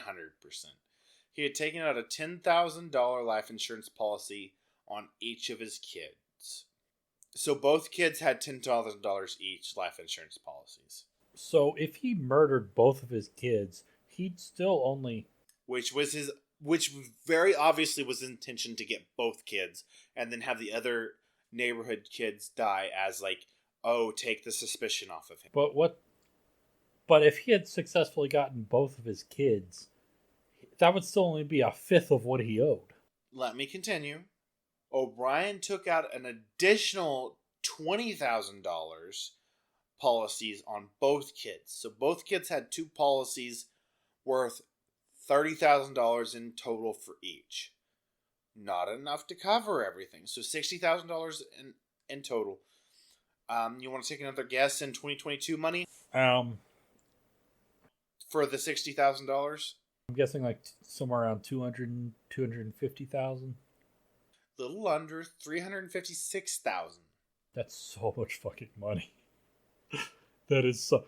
That's a life-changing amount for us. I have never seen that much money in one place in my entire life. O'Brien's wife maintained that she did not know about the life insurance policies, and with the way households and finances worked back then, I do not doubt that. The wife probably had no idea. God, I can't. And another nail in O'Brien's coffin. The morning after Timothy's death, O'Bryan called the insurance company inquiring about collecting on the policy on his son. Both policies. The way it's worded sounds like it was from the same company, so he had two policies on his son from the same company, I think. I can't wrap my head around that. The next morning, do you know how long it would take me to... I don't know if I would worry about it even a month after my kid's death unless I was worried about paying for the funeral. Oh yeah, if I had a kid die, someone would have to remind me. Unless I needed finances covered because of the funeral, which if I had a kid, I would be in so much better financial situation than I am that I would hope I wouldn't have to worry about that. The finances of the funeral. I don't plan on having kids, period. But like, still, my God, the next morning, I would probably wait at least till after the funeral, which would take at least a week or two. if not a month, like before I inquired about the policy. In that situation, somebody would have to remind me that the policy existed because my mind would not be on money in that situation. Honestly, my mind would be on not taking my own fucking life because I let my kid die. Holy fucking shit. After learning that O'Bryan had visited a chemical supply store in Houston to buy the cyanide shortly before Halloween, he did not actually buy it during that visit, though. Do you know why? No, I don't. I can't think of He it. couldn't buy it in a small enough amount. The smallest he could buy was 5 fucking pounds. That makes sense. Also, like, who the fuck buys 5 pounds of cyanide? Okay, what kind of store did you say this was? Chemical supply store. Can you imagine working at a chemical supply store? How many fucking people come in like, yeah, can I just get a little, like, just a little itty bitty? How much would it take? How much could I buy? What's the smallest amount of cyanide I can buy, sir? Yeah, I only need enough to kill one guy. How much can you sell at one time? I'll give O'Brien a little bit more credit than that. I guarantee he put it more eloquently than that. Yeah, I don't need I've I've just got like one tiny stain in my sink that I need to work out with some potassium cyanide. I'm not trying to, like get do a whole project here. I'm just at like one small cleaning project. You you think I could just get enough to kill like one toddler? Is that okay? I hate that I'm laughing at that. Oh my god, I'm going to hell. We're both going to hell, Derek. Oh, I've made peace with that a long time ago. I did, but sometimes you're just like, oh, this is exactly why I'm going to hell. And you kind of like get just a tiny bit sad. You're not like super sad, but just a tiny bit sad. Yeah, I guess. You're reminded, and it kind of like puts things in perspective, is what I'm saying. Police obviously believe he poisoned his kids for the life insurance policy, but the reason why he gave the other children the pixie sticks was to like obfuscate him being the perpetrator. To like, okay, Man, okay. Thinking about that, I'm getting pissed off again. He's not just willing to take his own children's life because for them, at least it's just them. although law enforcement never figured out where he got the cyanide from, he was arrested for the murder of his son on November 5th. That only like 6 days later, but still more like 5, because they went out trick or treating and like it probably happened around midnight. You could argue it was only 5 instead of 6. He was indicted on 1 count of capital murder and 4 counts of 4 counts of attempted murder. O'Bryan pled not guilty. Of course he did. The trial began on May 5th, which feels a long time to take to start. 75, obviously. During the trial, a chemist who was acquainted with O'Bryan testified that in the summer of 73, O'Bryan contacted him asking about cyanide and how much would be fatal. So this man had planned this out at least a year in advance. Like, was working on the plan at least a year before. Right in the hole. Throw him in the hole. That curdles my stomach, Derek. He had a year to think about it. A chemical supply salesman testified that O'Bryan asked him how to purchase cyanide. Friends and co-workers testified that in the months prior to Timothy's death, O'Bryan showed quote-unquote an unusual interest in cyanide and spoke of how much it would take to kill a person. Why would you talk about it? Why would you... Okay, for a chemist, get a little bit of information. That makes sense. How much does it take to kill a person? That makes sense to get that information. Even though it leaves a trail, it makes sense.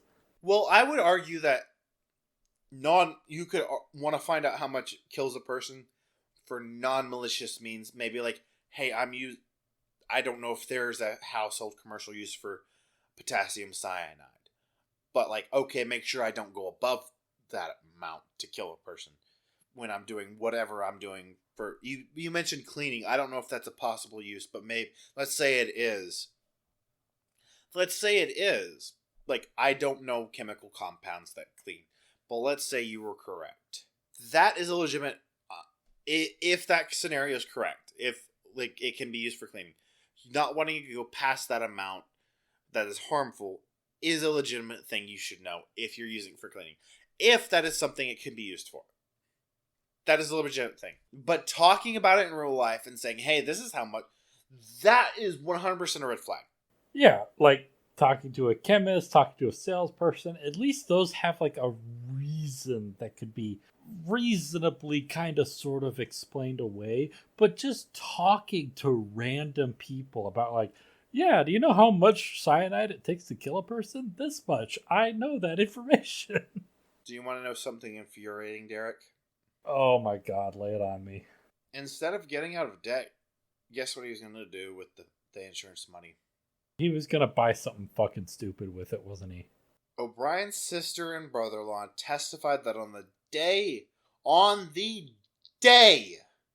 of Timothy's funeral, he spoke of using the money from Timothy's insurance money to policy to take a long vacation and buy other items instead of getting out of that debt he probably initially planned for. Because somebody...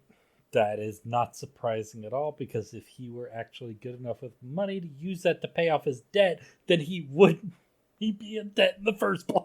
Wasn't this, like, correct me if I'm wrong, wasn't this prior to credit scores? Because credit cards are, like, relatively recent invention, aren't they? Yeah, credit cards came up in, like, the late 90s. Credit card scores. Oh, credit scores? That was, like, the late 80s, I think. That's what I thought. It was, like, mid to early 90s or late 80s is what I thought. Somewhere around 1990, I'm pretty sure. That's what I was estimating. Yeah, I don't think credit scores were a thing at this point. That's even more infuriating that he wasn't even planning on using it for what the debt he was in. I'm not saying that makes it better, but it just makes it more infuriating. Yeah, because like if he were desperate, if he were a desperate man, just desperate to get out of a desperate situation, it would at least be relatable in the slightest kind of sort of way. He was just gonna pay for a trip to Maui and then buy a boat when he got home. This fucking asshole. His wife rejected the claim that Timothy chose the pixie stick, stating that O'Brien had in fact forced him to choose the stick. O'Brien continued to maintain his innocence. His defense mainly drew upon decades-old urban legend concerning a mad poisoner who hands out candy laced with poison or needles or candy apples with razor blades. These stories have persisted despite the fact there are no documented instances of poison handling candy. I was thinking about that when we first started talking about this story. This is something that without the context of the fact that this kid's dad did it, this story has 100% made it through like some email chains in like the early 2000s to a bunch of like boomer grandparents who were like scared. I would love to say he started this like superstition or whatever, but he did not. Do you know the earliest instance like that this idea of handing out bad candy started? I'm guessing 1950s. That's when the country really started going insane. Earlier. Really? Earlier. 1850s. 1890s. Okay, yeah. Fuck. And that's something that frustrates me to no end every year when Halloween comes around. Is you get a whole bunch of fucking boomers on Facebook, a whole bunch of concerned parents. Hey, people are gonna hand out razor blade laced candy or drug candy. I don't know anyone who's handing out their edibles for one. That shit costs fucking money. If I had weed gummies, I'm not handing them out. Those are expensive. I don't know anybody who uses edibles that'd be willing to waste that much money on playing a prank on some fucking kids. I can't. No, it's not fucking happening. But it. Again, the stories of handing out drug candy, poison candy, or like razor blade slash like dangerous like candy. There's no documented instances where strangers have poisoned their candy. It's always like, it's just like the sexual abuse cases. It's almost always someone you know. Yeah, exactly. That's what I was just thinking of. Well, I mean, you could argue that even for the other Candyman, the person who was luring them in was someone they know for the most part. Most of the time, it was people that the accomplices knew.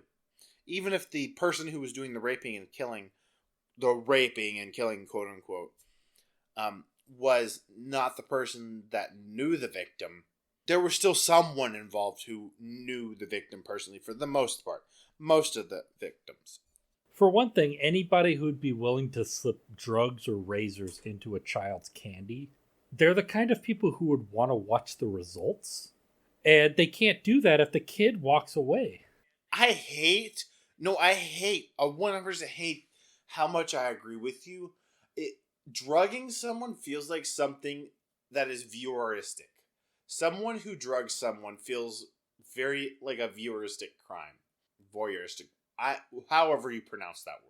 That's something that if somebody does it to you, they want to watch the results. That's why they do it. If you just hand it out to a random kid and then they go on their way, you don't get to see the results. You don't. If your brain is that fucked up, you don't get the satisfaction of seeing the results. And I feel like you want to know how it ends. If you give someone drugs, even in a non-malicious manner, like, we've all given a friend a gummy and like, hey, it's 10 milligrams when it's really 100. Not literally, but like, that's a very big trope. Like, hey, it's really it's 100 milligrams. No, we tell the friend it's 10, but it's really 100 or whatever. That's a trope. That's a trope is what I'm saying. You know what I'm getting at? yeah, I know exactly what you mean. Yeah. Second thing I was thinking of is that uh, these concerned parent types fucking love to do this shit where they take a problem that like something that's like a genuine problem and they attribute it to strangers when it's really people they know. Yeah, it's 99% of the time it's these crimes that are perpetrated on their children are something that happens in their own home by somebody that they know and trust. Like, their kid isn't getting molested or murdered by a fucking stranger 99% of the time. It is their uncle. It is their family friend. Cousin. It's their third cousin. It's the family friend that is family, and we don't really call him a friend. He's like the uncle, but he's not actually genetically related. Yeah, it's your teachers, it's your scoutmasters, it's your pastors, it's people that you know and that you trust intimately. And the reason is because the kinds of people who are going to prey on your kids are going to go into put themselves in positions of power so they know they can take advantage. Right, yeah. Yeah, it's not some fucking creepy guy lurking in the shadows late at night waiting for a kid to come by so that they can like grab them and kidnap them off the street. That might happen sometimes, but it's so rare compared to like the actual like normal ways that these crimes are committed that it's almost the exception that proves the rule. Exactly. And getting back to the O'Bryan case. Yeah. This case garnered national attention. This is what, so before, it seemed like it was more like a community thing that called Corll the Candyman. It was like, hey, no, that's the Candyman. Like, as in, like, okay, he's the guy who gives out, he's the guy who makes the candy, as kind of like designation that became that. No, this is more like This is more an epithet thing rather than like a, hey, no, like, Corll's was more a descriptor than it was an epithet. O'Bryan was an epithet. For certain. They dubbed him the Candyman. Like, it 100% makes sense, though. I like the title, The Man Who Ruined Halloween, or just whatever the title was. But, like, it makes sense. Then on June 3rd, can you guess how long it took the grand jury to find him guilty? I'm guessing 90 minutes. Lower. 60 minutes. Lower. Man, they must have been rushing through this fucking paperwork to get this result out as fast as possible. It took them 46 minutes to find O'Bryan guilty of capital murder and 4 counts of it. They literally just filled out the paperwork. They had their mind decided before they went into deliberation. This jury was so fucking excited to see the look on this guy's face when they passed down the guilty verdict. Can you blame them? Can you blame them, Derek? They were walking into the room, whispering to the bailiff as they were passing through the door for him. Yeah, can you go ahead and bring us that paperwork? We'll get started on it right away. Don't even worry. We already know where this is going. You want to guess how much time it took them to figure out his sentence? Because those are two different processes.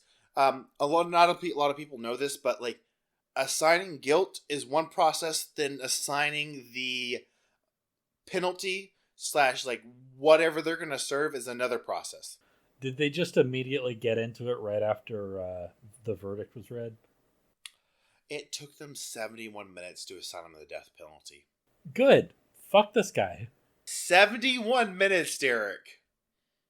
That's another thing that feels like it just took them the amount of time it took to fill out the paperwork.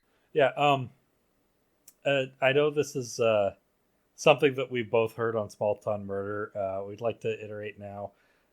We're not big fans of the death penalty.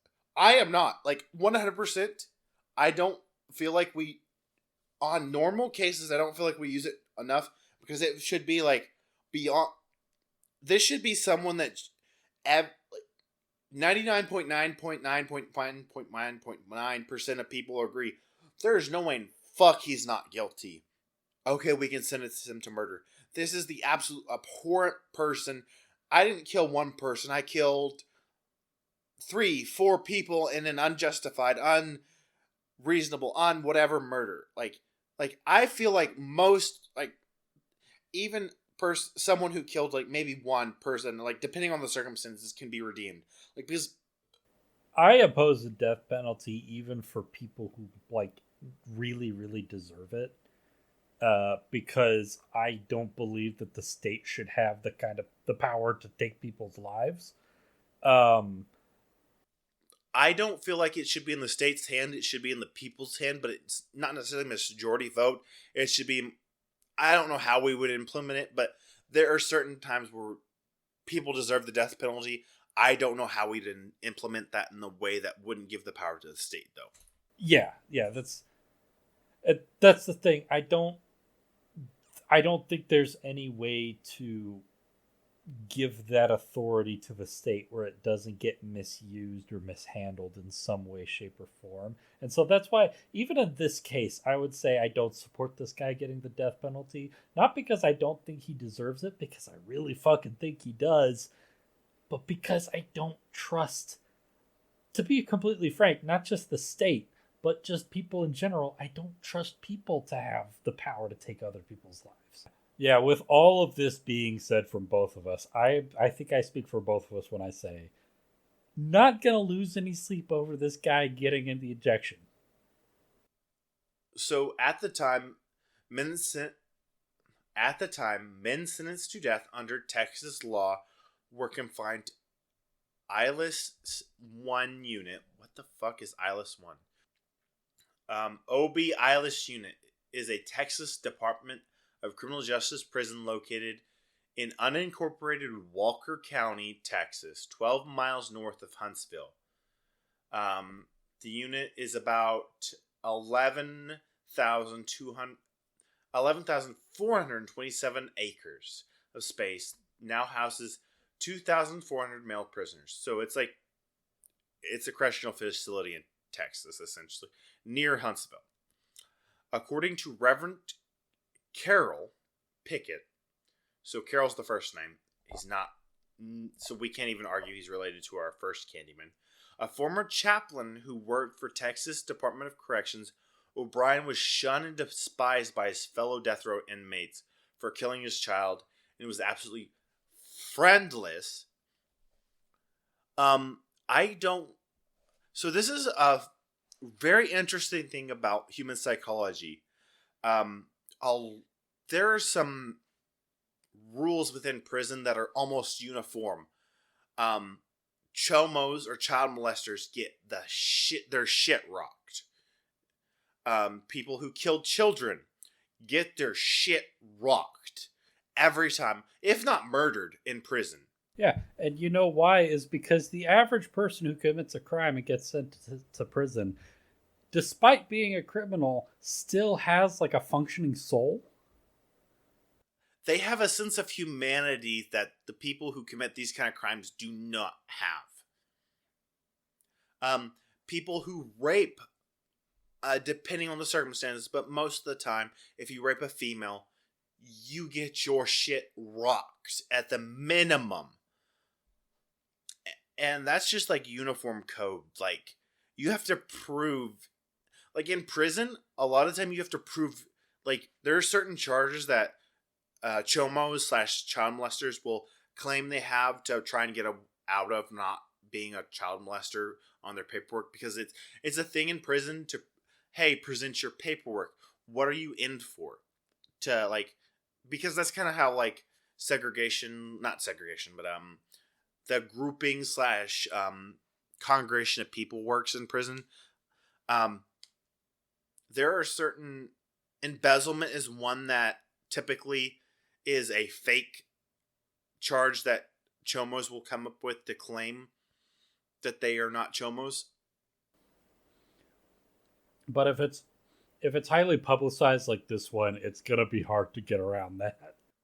No, like I'm kind of surprised he got to his official execution, to be perfectly honest. But it was also the 70s, so our current prison culture may have not quite been established in the same way, is what I was saying. Inmates reportedly petitioned to hold an organized demonstration on O'Brien's execution date to express their hatred of him. So literally, the whole prison was like, no, fuck this guy. I want him dead. Yeah, because most of these guys are just guys that like, jack some jewelry from during a robbery or something. Hey, I stole a credit card. I did this. I did that. Nothing that is like inherently. Well, yes, stealing for your fellow man is kind of wrong. It's not as morally reprehensible in any close fashion to taking your own son's life. Yeah, the 99% of the guys in there are going to have like the moral high ground over this fucking asshole. Yes. So O'Brien's original execution date of August 8th, 1980 was stayed. A second date of May 25th was also stayed. The third execution date for October 31st, 1982, on his 8th anniversary, was assigned by Judge Michael McSpadden, who personally offered to drive O'Brien to the death chamber. I love these kinds of judges. Yeah, same.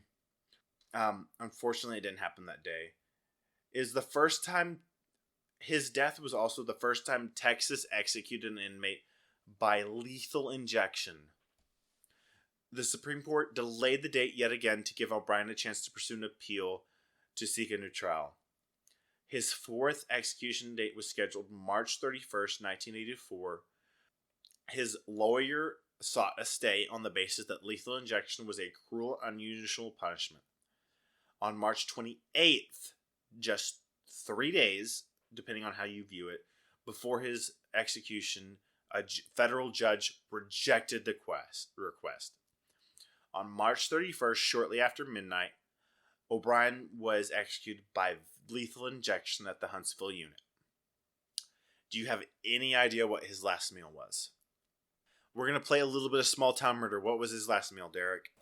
Burger, side of fries, and some apple pie with a bottle of Coke. No. His last meal was a T-bone steak, medium to well done. Fuck this man for burning his steak. Oh, fuck you. Fuck you. Fuck you. Fuck you. Fuck you. Fuck you.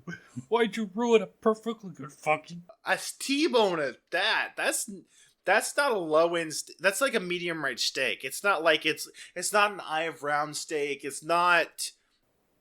He had to commit one more fucking atrocity on his way out. This fucking... Oh, I hate this guy. He had French fries with ketchup, whole corn. Sorry, whole corner. Wow, I can't say that.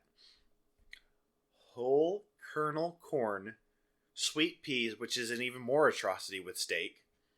Sweet peas by themselves? Fuck you.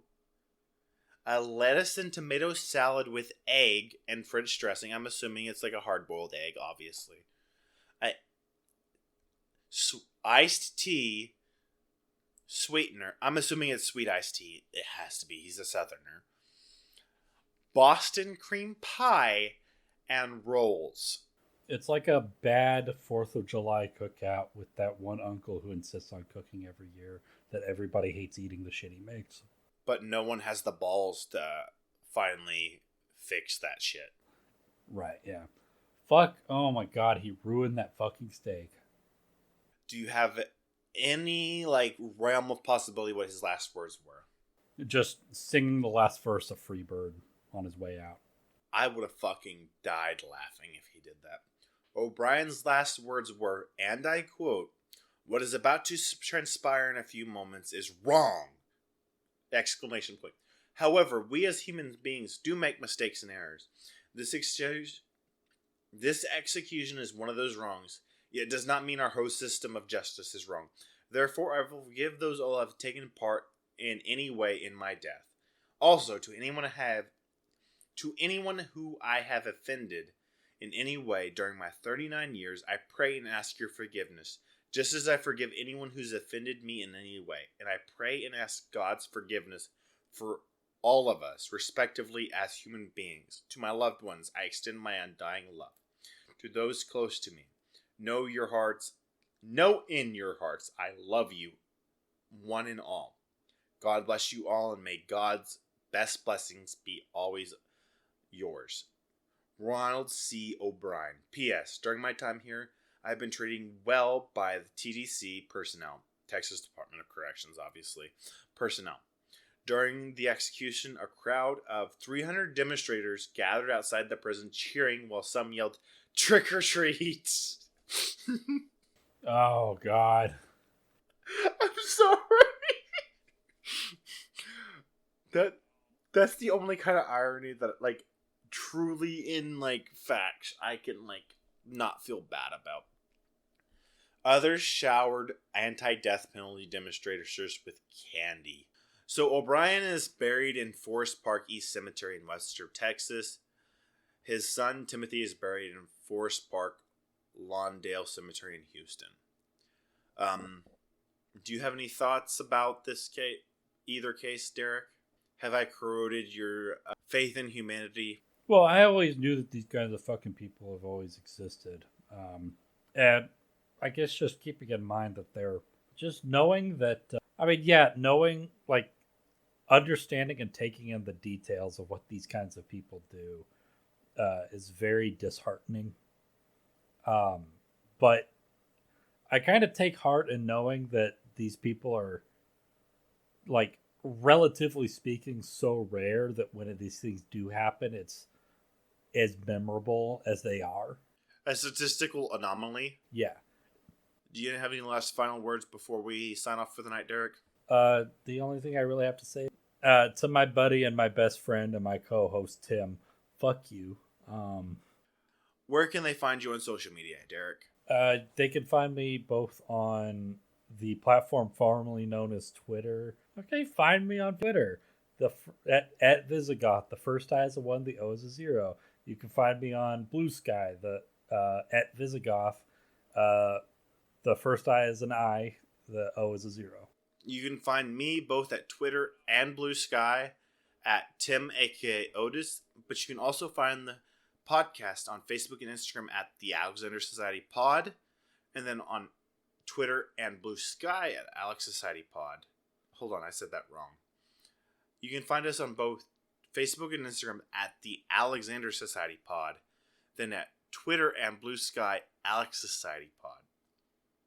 And then on TikTok at Alexander Society Pod, where we post outtakes from the podcast, which didn't make it into the final episode, and beer reviews for your enjoyment, letting you know how we felt about these beers. If you like this episode, let us know on your streaming platform of choice by rating and reviewing us. Thank you and have a good time. Bye.